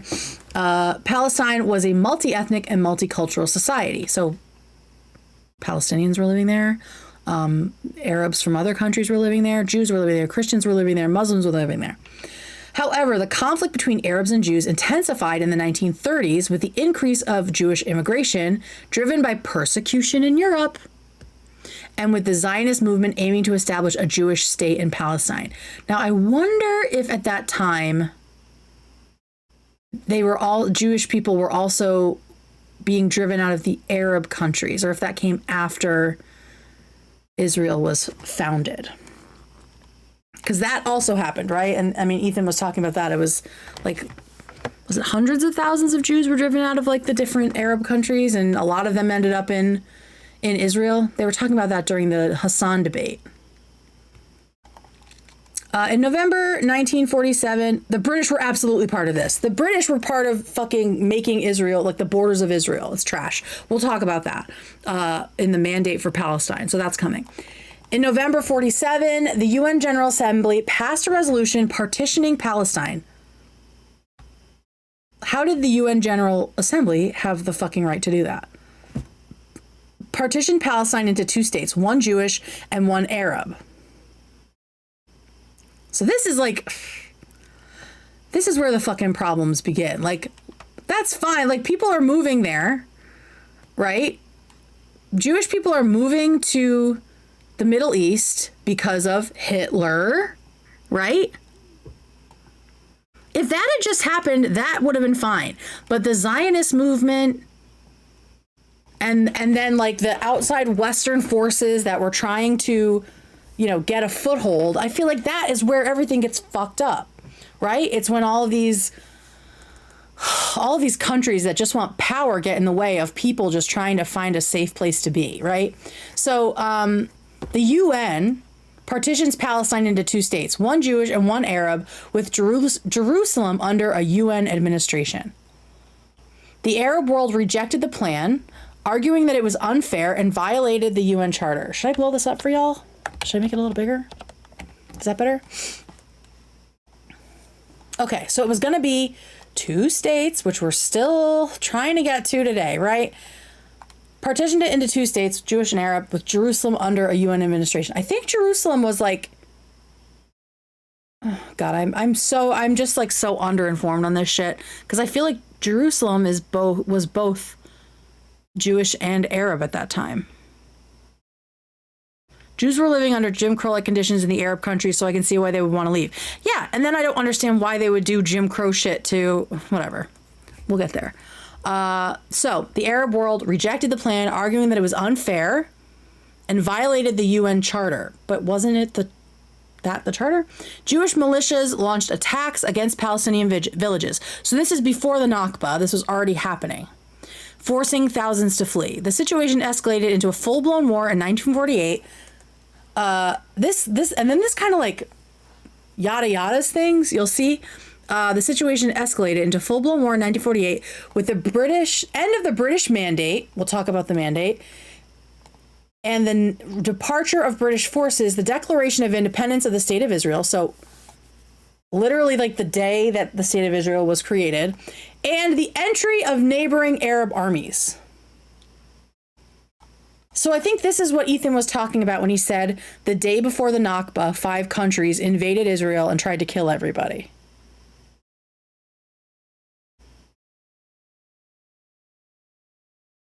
Does it feel like there should be more information there?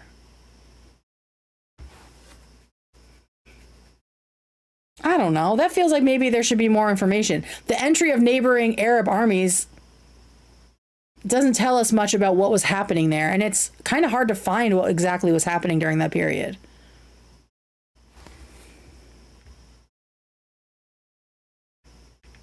So in response to being invaded by neighboring Arab armies, the newly established Israeli forces launched a major offensive. Okay, so it sounds like Ethan was right about that, right? That they were invaded. Like the day the British left, they were invaded by the neighboring Arab armies. And then they attacked. What I don't understand is it says they launched a major offensive, but they had been invaded. I mean, is that just like launching any kind of attack? Like, were the neighboring Arab armies just like sitting around drinking tea, or were they like fighting? Alexa, pull up day before the Nakba. Yeah, for real. Yeah, what we don't know is if they told Palestinians to leave or not. It was the 40s. They were barely established. I mean, yes, it was literally the day the British left Israel-Palestine. Maybe they got word they were on their way. Maybe. I don't know. So yeah, that kind of just like yada yada'd it. And I was like, and then this is just like an anniversary thing. So I don't expect there to be a ton of information. The result of the war was permanent displacement of more than half of the Palestinian population. But again, I mean, Ethan is saying that a lot of that was because the Arab nations told the Palestinians to leave for safety. And then they just weren't allowed to come back.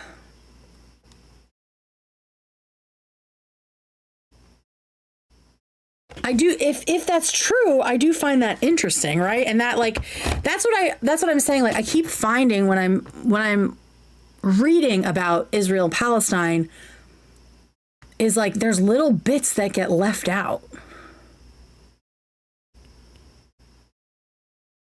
Yeah, I wish we could just all hate the Brits, right? I wish we could all hate the Brits and just scrap shit and start over. So then I went and looked at the Nakba, and again, they don't really talk much about the Arab armies helping or telling the people to leave, but obviously what the Israelis, the Jewish people, Israelis and Jews did was horrific during the Nakba. So let's read about it. The Nakba, the catastrophe, is the Israeli ethnic cleansing of Palestinian Arabs through their violent displacement and dispossession of land, property, belongings, along with the destruction of their society and the suppression of their culture, identity, political rights, and national aspirations.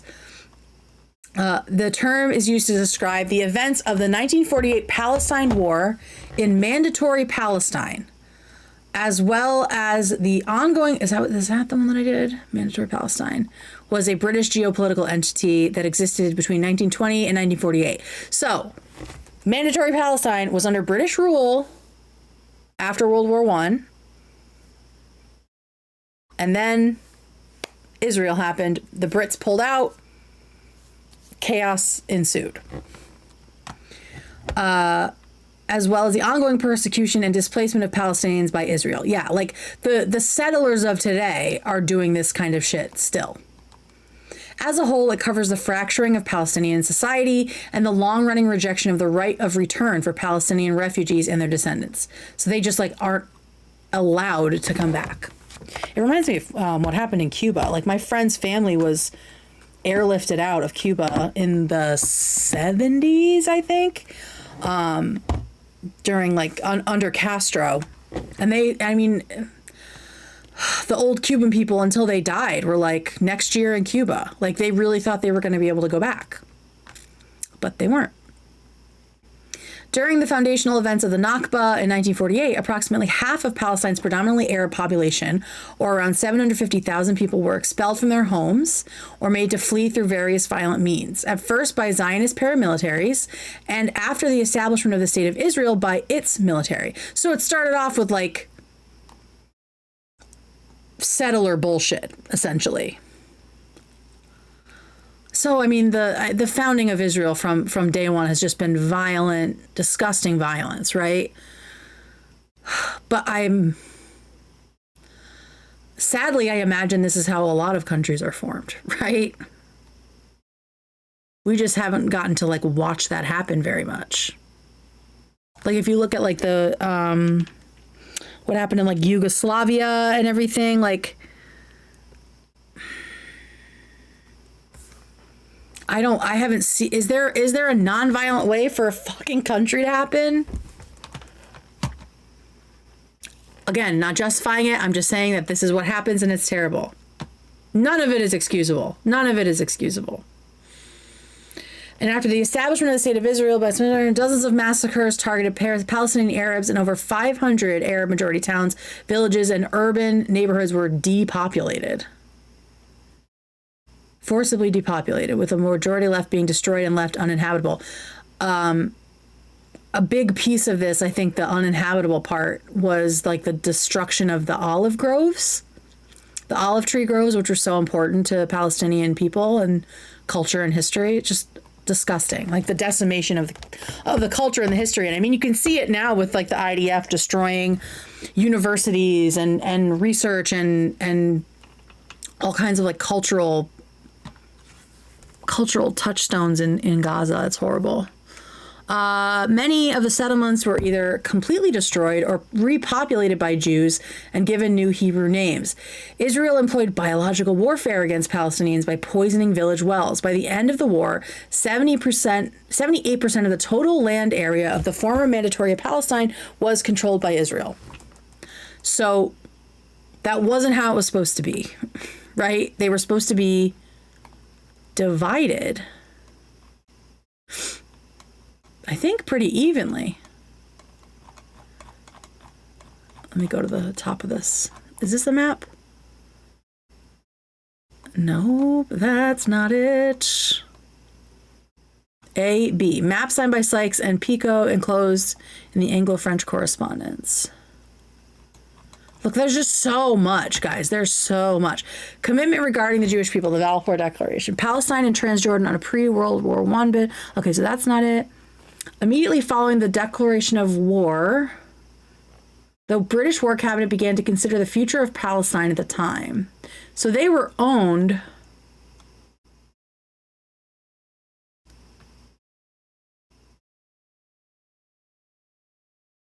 in April 1993, 5 months before the mandate came to force. Britain announced its intention to recognize an independent government in Transjordan. This autonomy increased further under a February 1928 treaty, and the state became fully independent with the Treaty of London, 1946. I'm just trying to find like a map.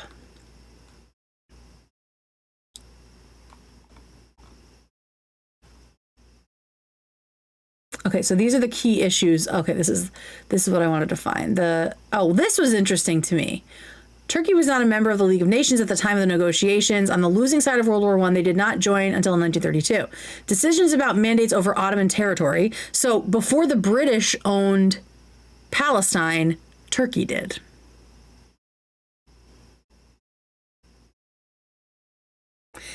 Isn't that interesting? Isn't that interesting?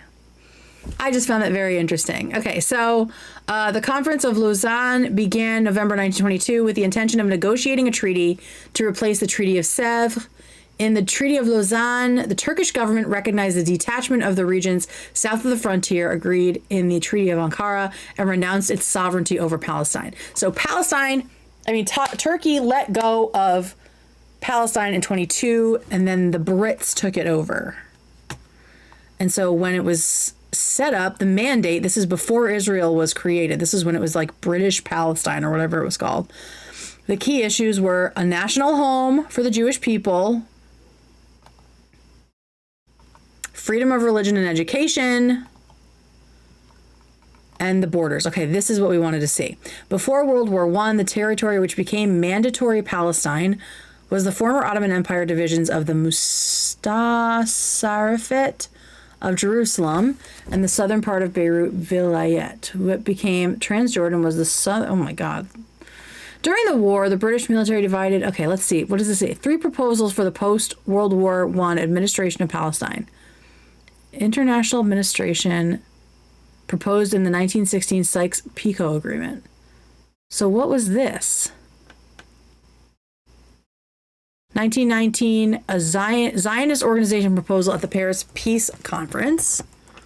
Final borders of the 1923 to 1948 mandatory Palestine. Shut the fuck up. Okay. Okay, so this was all Palestine.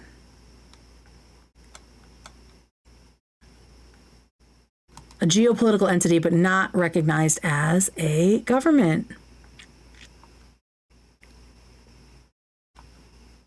I don't believe that all Jews in Israel believe that they're supporting a genocide. I think many believe they are needing to take extreme measures to protect themselves. Yeah, and we talked about that. Like there's the like Ethan said, there is like this like survival instinct, because as we saw on the UN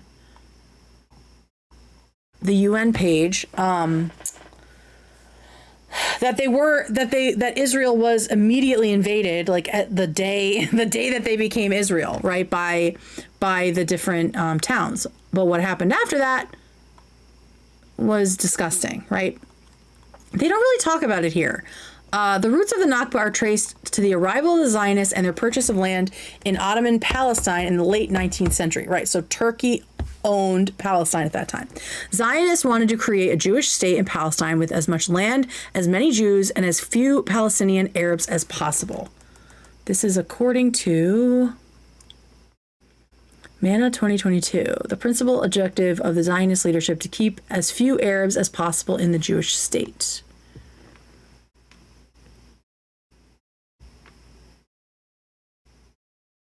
In the 1948 war, when it became clear that the objective that enjoyed the unanimous support of Zionists of all inclinations was to establish a Jewish state with the smallest possible number of Palestinians. That sucks, right? That sucks. I don't like that.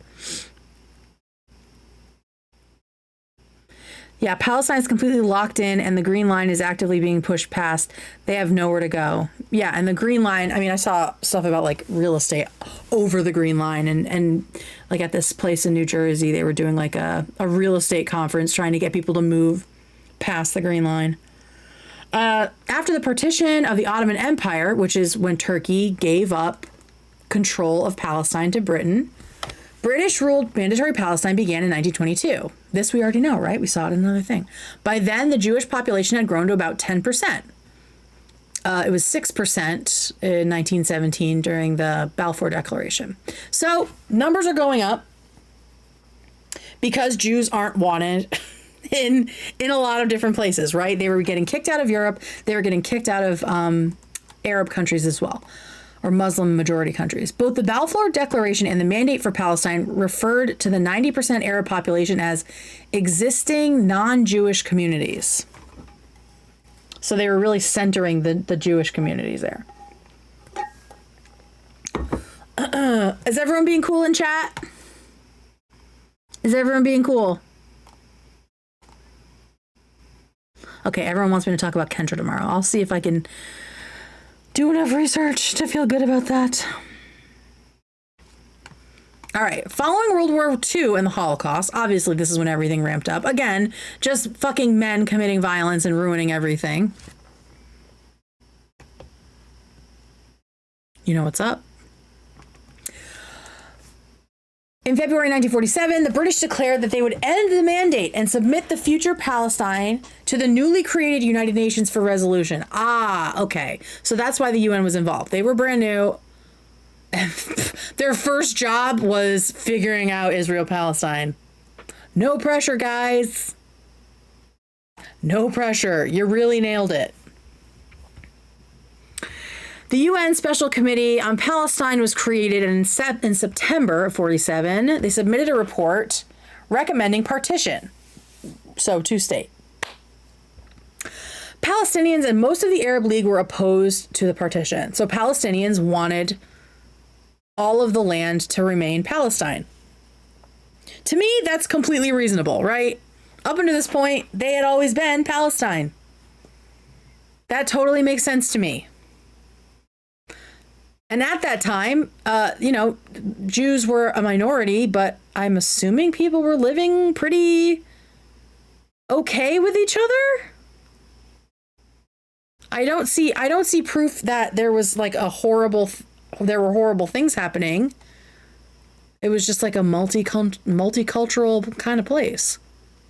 But maybe that's rose-colored glasses. I don't know. So Palestinians and the Arab League opposed, right? They don't want a two-state. Zionists accepted the partition, but plan to expand Israel's borders beyond what was allocated by the UN. Like, just fucking be cool. This is what, it's the fucking greediness for me, right?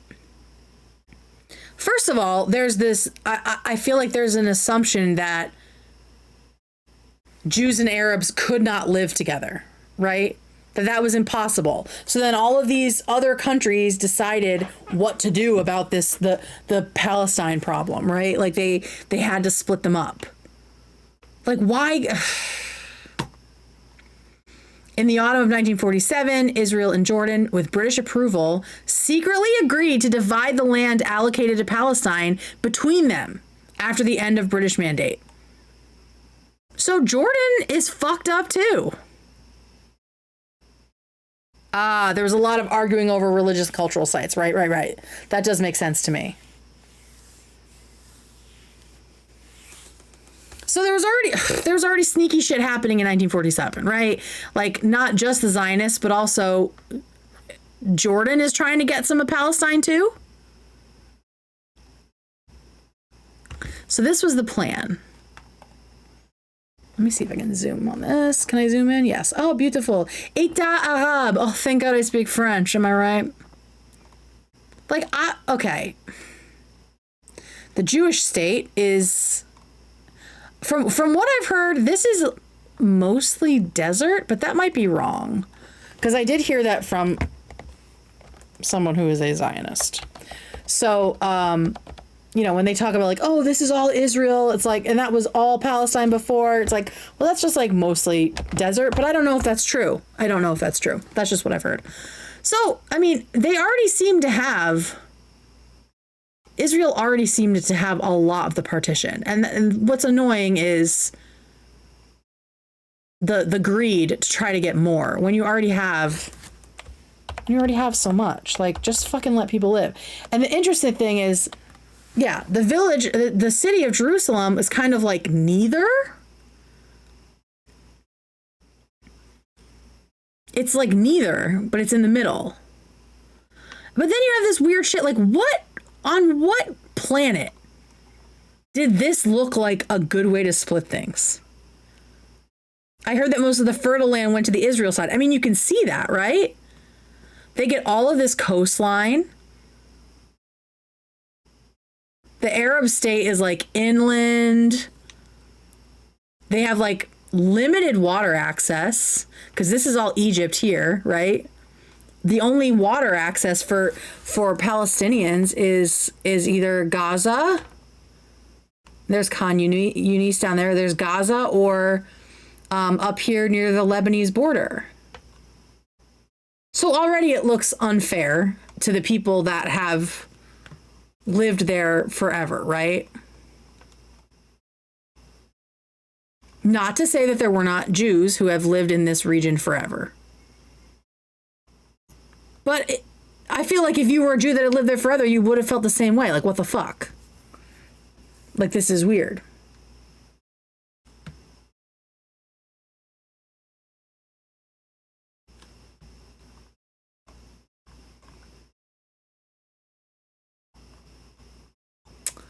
proposed by the ad hoc committee on the Palestinian question. Boundary proposed by the UN SCOPR. So the UN boundary is actually this green line. But what kind of boundary? That's hard to see. It's hard to see what the original lines were. But this is what was proposed. It's a fucking I mean, how do you look at this? How do you look at this and think, yeah, that's not going to cause any problems? Israel got 55% of the land, but Jews were only 33% of the population. Yeah, that's like bound to be a problem. It reminds me a little bit of Liberia. Do you guys know anything about Liberia? Another fascinating situation where America, the United States, did not know what to do with all of its formerly enslaved people. And so they decided to ship a bunch of them to Liberia, a West African country, the capital of which is Monrovia, named after our president, Monroe. And yeah, you can imagine it didn't go great. It fucking didn't go great. A bunch of people who were not from there were suddenly living there and feeling entitled to things, right?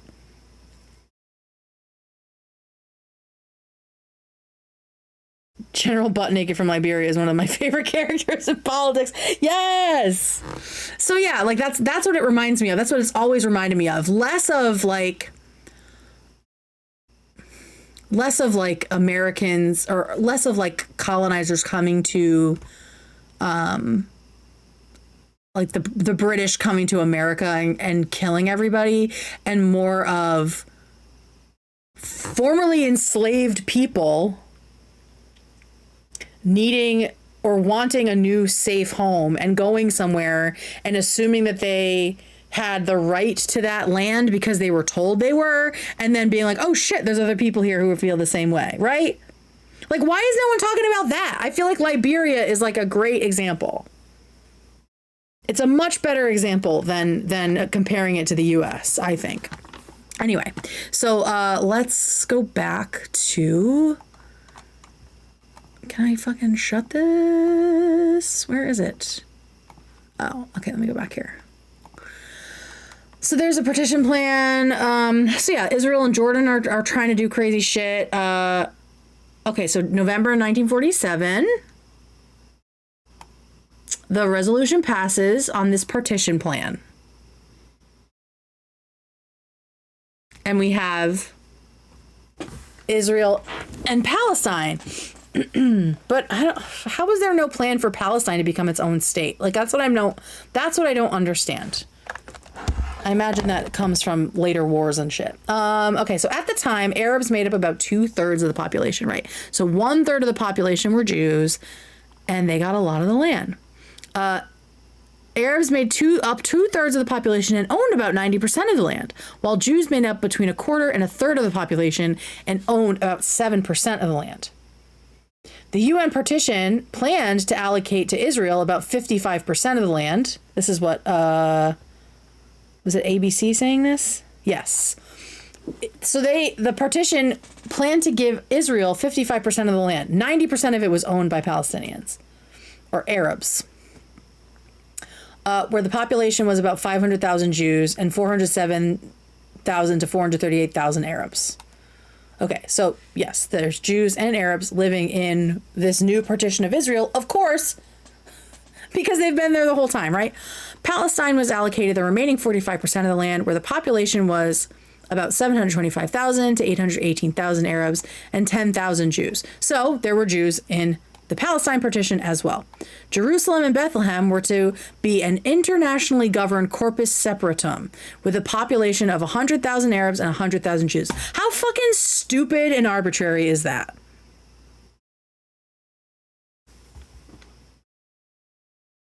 I'm sorry. How do you think that that's going to go well? It just all feels like very symbolic. Like, yeah, we'll solve the issue of the religious sites being debated by having just a set number of Arabs and Jews in these areas that aren't necessarily belonging to either country. How fucking stupid.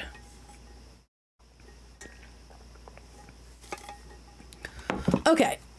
The partition plan was considered by detractors to be pro-Zionist, with 56% of the land allocated to the Jewish state, although the Palestinian Arab population numbered twice the Jewish population. Yeah, I don't understand why it needed to be so big.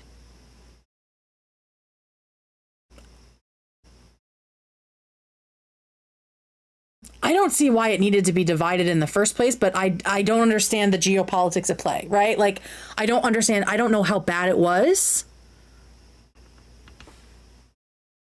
Like, couldn't the Jews just have been, I know it's the Zionists that really fucking ruined it. It's the Brits that ruined it, right? Because the Jews could have just been immigrants. But a lot of them, I guess, were tired of being immigrants, right? They were tired of going places where they were outnumbered and getting kicked out. I understand that. But, like, this fucking plan is terrible.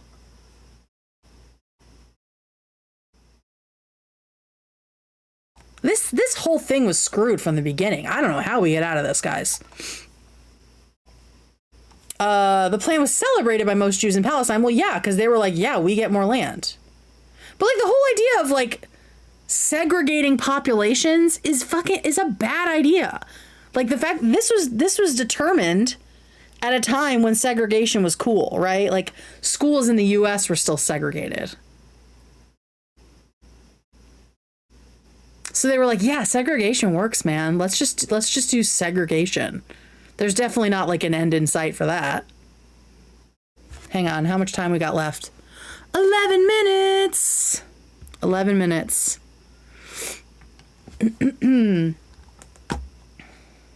So everyone's fucking mad. Obviously. They also okay, so the Arab Higher Committee, the Arab League, and other Arab leaders and governments rejected it on the basis that in addition to the Arabs forming a 2/3 majority, they owned a majority of the lands. Right. So that means that the land had to be forcibly taken from the Arabs in the area, right? They also indicated an unwillingness to accept any form of territorial division. Like, I'll bet my bottom dollar they didn't buy those lands, right? Any form of territorial division. So the Arabs did not want any division at all, arguing that it violated the principles of national self-determination in the UN Charter, which granted people the right to decide their own destiny. Okay, I agree with that. They announced their intention to take all necessary measures to prevent the implementation of the resolution. So that's why they invaded Israel. Because they were like, absolutely fucking not. Listen, I understand. I get it. I understand why they were pissed.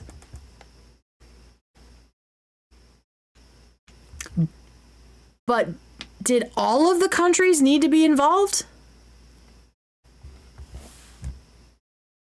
Like, I think that's where it gets murky for me, is like this becomes like a war by proxy, right? Where it's like all of the Arab countries against the Jewish country. When this was like a battle, should have been like a battle of the Palestinians, who greatly outnumbered the Jews, right? Maybe I'm speaking out of my ass, but like that piece of it. But I guess the Jews were backed by the West, right? They were backed by essentially the UN, who approved the partition, and the Brits and the US and everybody. So it's a fucking mess. The central facts of what happened in the Nakba are well established, documented, and widely agreed upon by most Israeli, Palestinian, and other historians. All right, so this is what Ethan was talking about, like the lead up to it. Thousands of Palestinians were killed and dozens of massacres. Great. About a dozen rapes of Palestinians by regular and irregular Israeli military forces have been documented, and more are suspected. Because what? Men be raping. Men be raping. Even Hamas.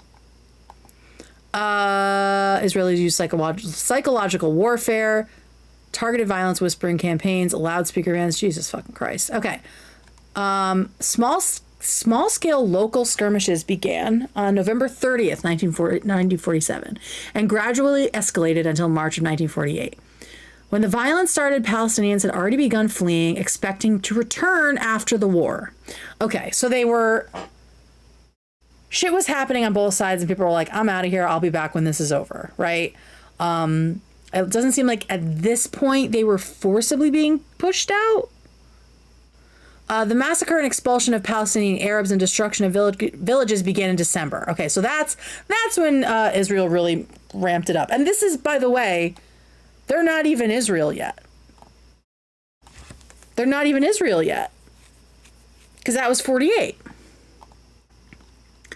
By March, between 70,000 and 100,000 Palestinians, mostly middle and upper class urban elites, were expelled or fled, right? Because they had like the means to leave. But there were also massacres happening. So what's not mentioned here? Under intense public anger over Palestinian losses and seeking to take Palestinian territory for themselves, the remaining Arab League states decided in late April to enter. Okay. So this is what I'm talking about when I say every time I think there is like the root of something in this issue is clear, go 3 days back. Like Ethan saying, oh, the day before the Nakba, guess what happened?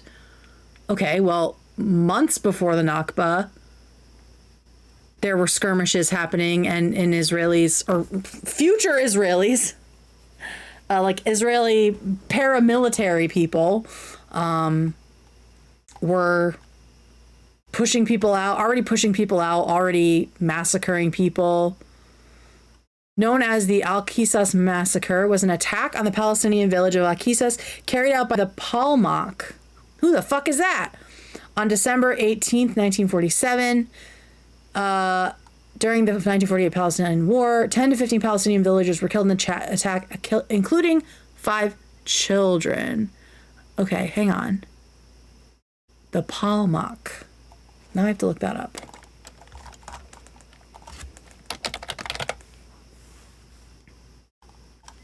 Okay.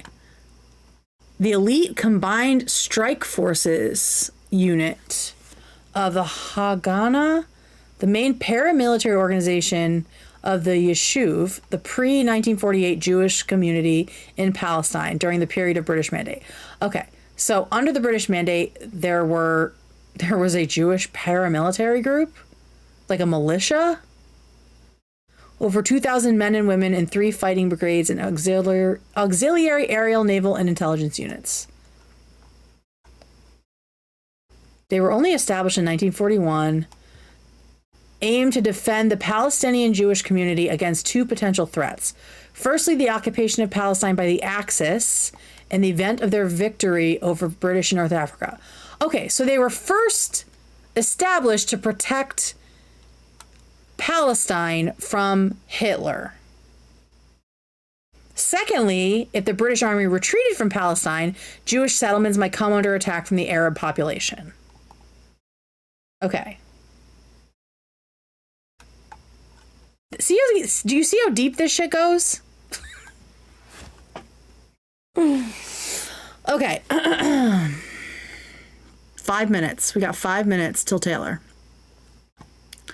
Ain't no way we're getting to the rest of this show tonight. This is crazy. Where was I? Oh, okay. So already the Palmach is carrying out intimidation massacres, essentially. Helping to push people out. At no point so far am I seeing that the Arabs are telling Palestinians to leave, but maybe that comes here. Okay, so before the Arabs invade, there are already maybe 100,000 people, Palestinians, who have left or are expelled. Then that's when the Israelis launched Plan Dalet, a large-scale offensive to capture land and empty it of Palestinian Arabs.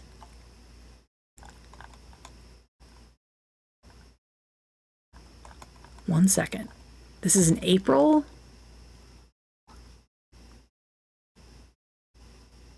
Because May 1948 is when they actually became Israel.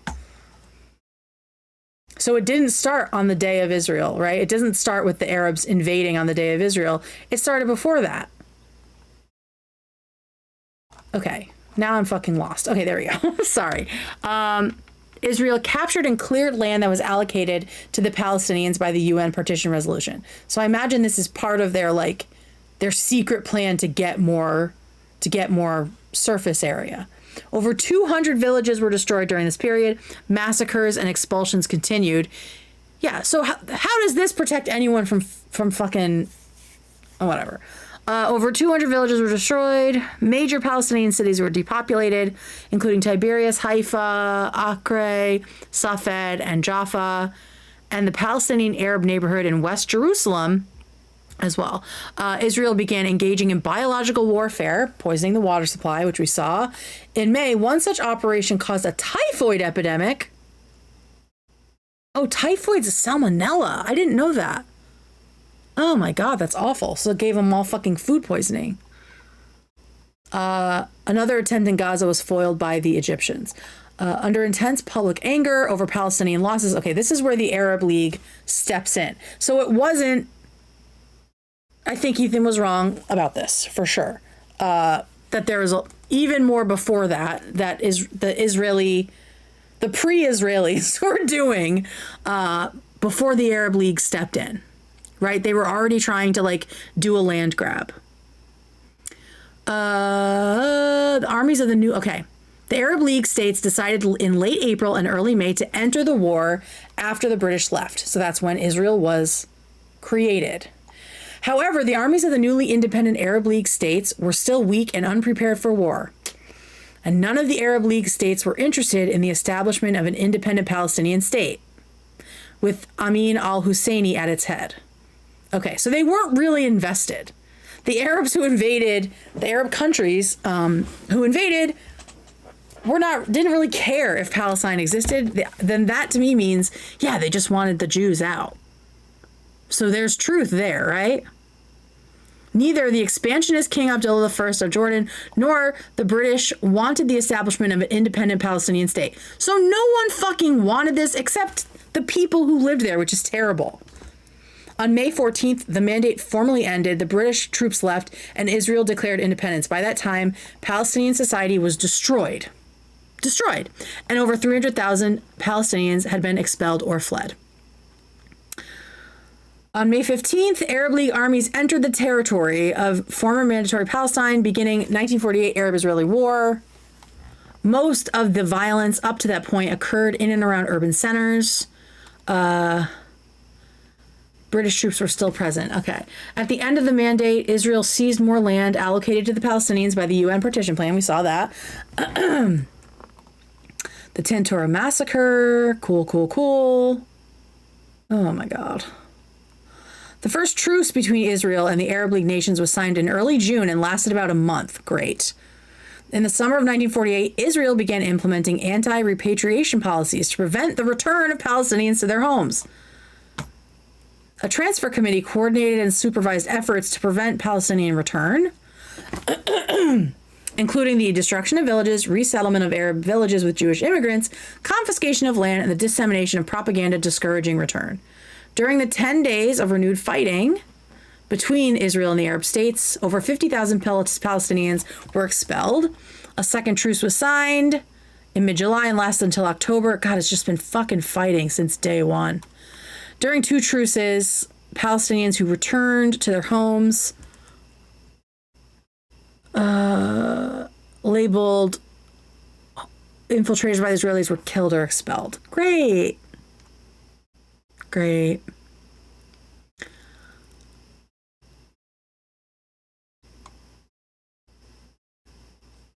Oy. There's just so much. But yeah, okay, so I know we have Taylor news, but so everything that the Israelis were doing is really fucking bad. And I think that Ethan's explanation of the mindset that people were in at that time provides some context, but to me it doesn't provide an an understanding of why they needed to, like, oh shit, what happened? Why they needed to do like a fucking extra land grab. But then at the same time, oh, Taylor Swift, the website's completely crashed. But then at the same time, the Arabs didn't even want that partition, so they were going to fuck shit up anyway. You know what I mean? Like, I don't know what would have happened. Like, really, the root of it all is these outside nations playing with the region like it's fucking puzzle pieces.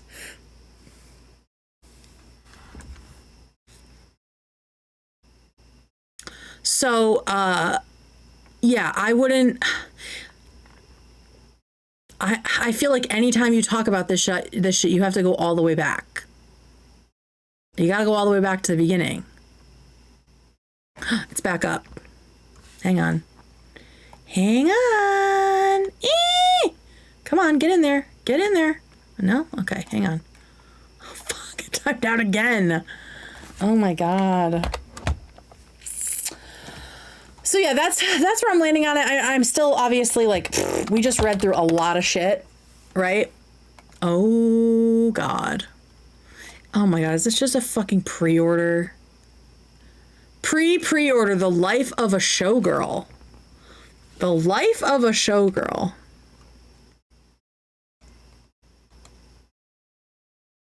Of course, it's like, buy stuff first. Interesting. Okay.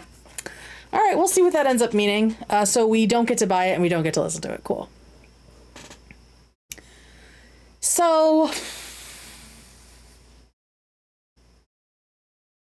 it's like I understand Ethan's defensiveness because he is carrying the intergenerational trauma of Holocaust victims, right? But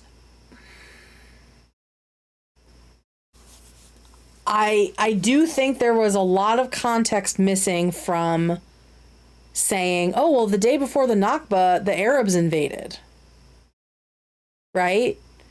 Because in the days and months before that, Israel, not even Israel, the paramilitary organizations in mandatory Palestine who were Jewish were already trying to push Palestinians out. And Israel and Jordan were trying to take more of the Palestinian land for each other, for themselves, right? So, yeah, I think that his summing it up was not as accurate as I wish it was, right? And yeah, it's such a deep issue. It's such a deep issue, and I thought extra land grabs happened after a war in the 60s. I get you lose land when you lose war, but not when you are a part of the same country. Right. And then it's like, you have to kind of go all the way back to the fact that the Arabs were going to lose like 50% of their land, like something crazy.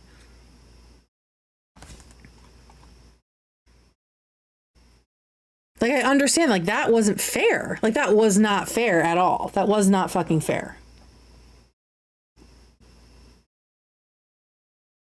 So, that's where I'm at with that. The Arabs invaded out of their own self-interest. Palestinians got screwed by both sides. Exactly, right. Because, like it said, the Arabs didn't really care if Palestine was a state. I think they didn't, those other states, to Ethan's point, they did not want Jews gaining power in their region, right? They saw that as a threat. They saw another group of people gaining power as a threat. Would that have happened if they were Christians? Probably, right? They're like a different people, a different way of life. You know, they're coming in and they're taking what's ours, right? What's Arab land. But it seems like the Arab countries were only interested in Palestine insofar as they could benefit from it, like either taking some of the land for themselves, like Jordan, or waging some sort of religious war, like the others, right? Why wouldn't Israel let Palestine be their own country with their own laws then, or in the 2000s? In the early 2000s, they had all Jews leave Gaza. Why not do that again? It's become just so fucking rotted. I don't even know. Why didn't Israel just let them leave and become their own country? Well, I don't know how their perceptions have changed over time, but they didn't want two states. They wanted all of it, right? The Arabs, the Palestinians, they wanted the whole area. But the wild thing is, it's like, was it ever just theirs? Because it was under Turkish rule and then it was under British rule. I mean, it must have to have gone way back to have just been theirs, right?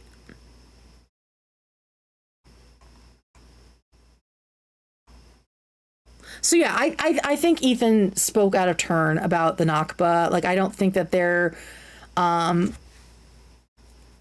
it was not really retaliatory, maybe to some degree, right? But Israel kind of started it and then finished it, you know? It seems kind of like Korea, where they were always under someone else's thumb. Yeah, that's what I'm wondering.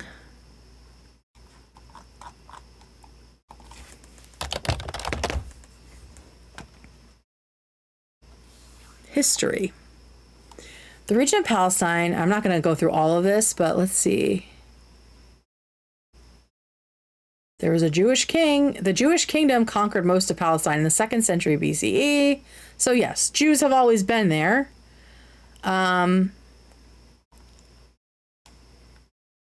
Roman Judea was troubled by Jewish revolts. Rome destroyed Jerusalem and the Second Jewish Temple.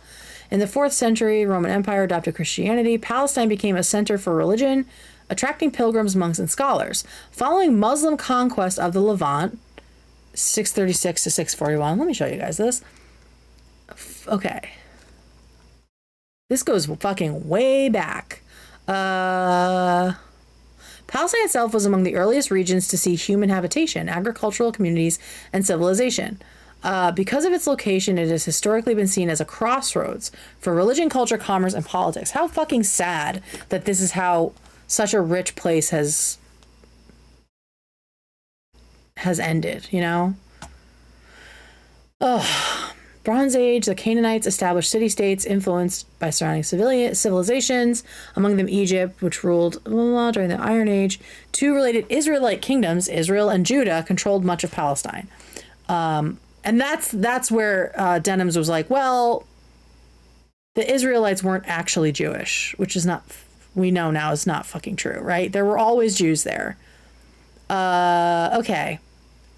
The Assyrians conquered the region in 8th century BCE, then the Babylonians in 601 BCE, followed by the Persian. Oh my God, they've just been conquered over and over and over again.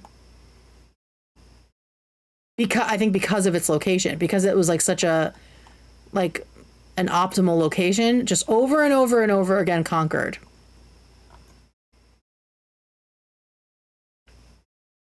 And it was a region that had city-states at one time. So yeah, I mean, it's the way that it just sucks because there are so many similarities, right? Like Palestine has seemingly never been itself, right? Like it's been conquered over and over and over and over and over again. Jews have never felt at home anywhere. They've been pushed out over and over and over and over again. It's like they're so close to like understanding each other.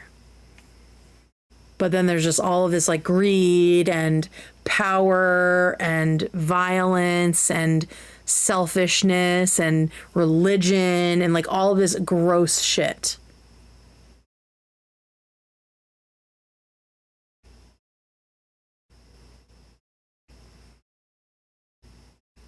Yeah, I mean, religion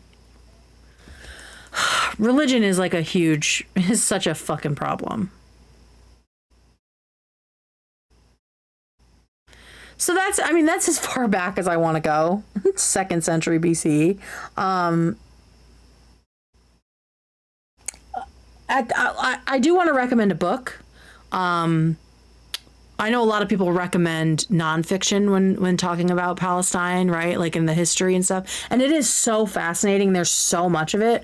Like I'm definitely going to do a lot more just like clicking around probably tomorrow.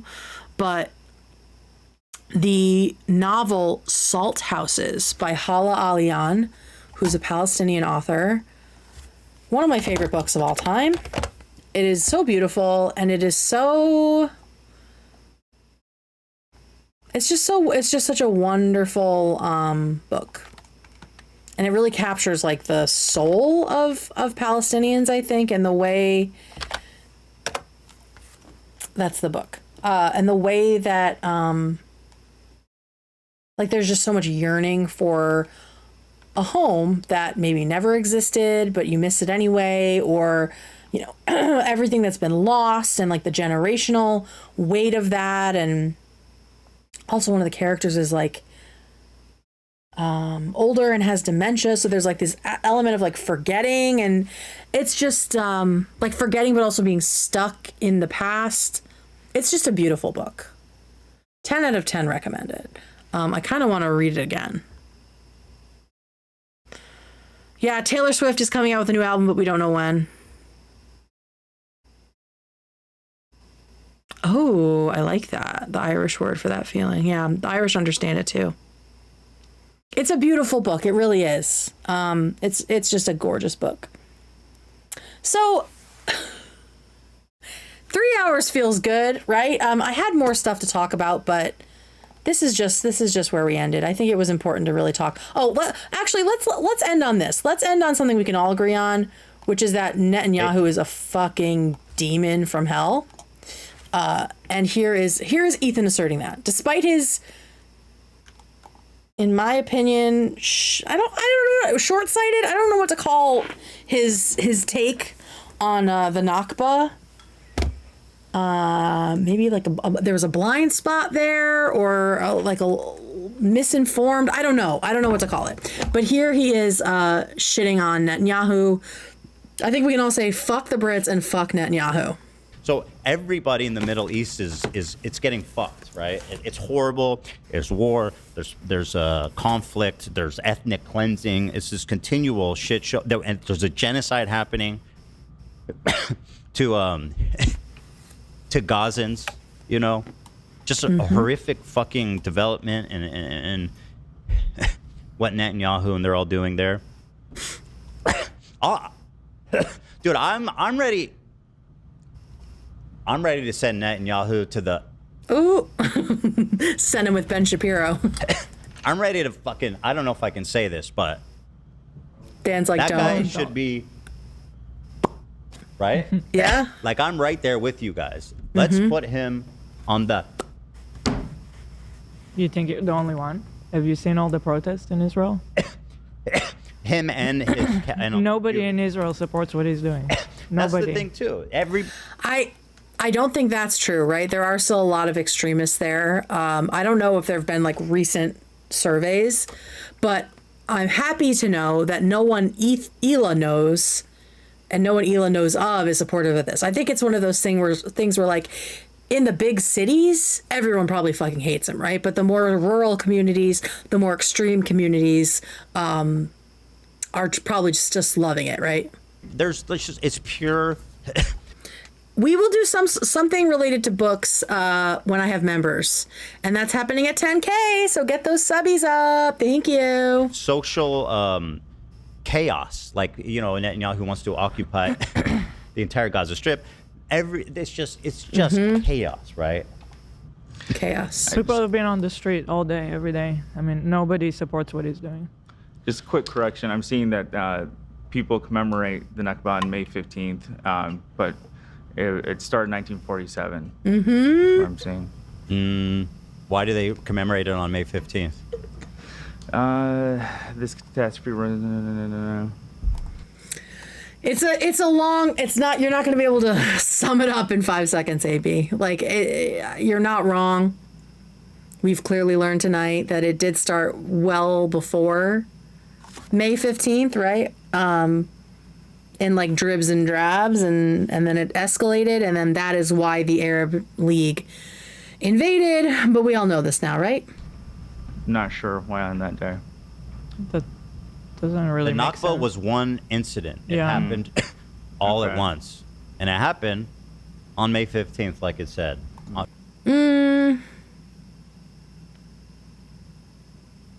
Not entirely true, right? Unless you call what led up to the Nakba something different, like the inciting incidents. Yeah, for sure. 1948. Anyway, so at least we all think Netanyahu sucks. At least we all think that, right? That's good. But see, we were able to do some research, learn some things, open our minds, change our minds, disagree with Ethan, with each other, and we're all still cool. This was almost too serious for me. I'm tired of war. I know. I highly recommend. I'll share it here if you guys are interested in it, because we didn't even need to use this because there was just so much content. But I'm gonna put it in my description too. This is the link on Ask Historians about the actual underlying facts and the underlying causes of the Nakba. So there was like a bunch of great information there. Can we do like a lobotomy talk segment next time, or maybe some true crime weirdness? Yeah, I have a whole thing prepared for lobotomy. Maybe, do you guys want to do lobotomies tomorrow? Maybe not that crazy girl. Should we talk about lobotomies? Tuesday night lobotomy sesh? I'm down to clown on that.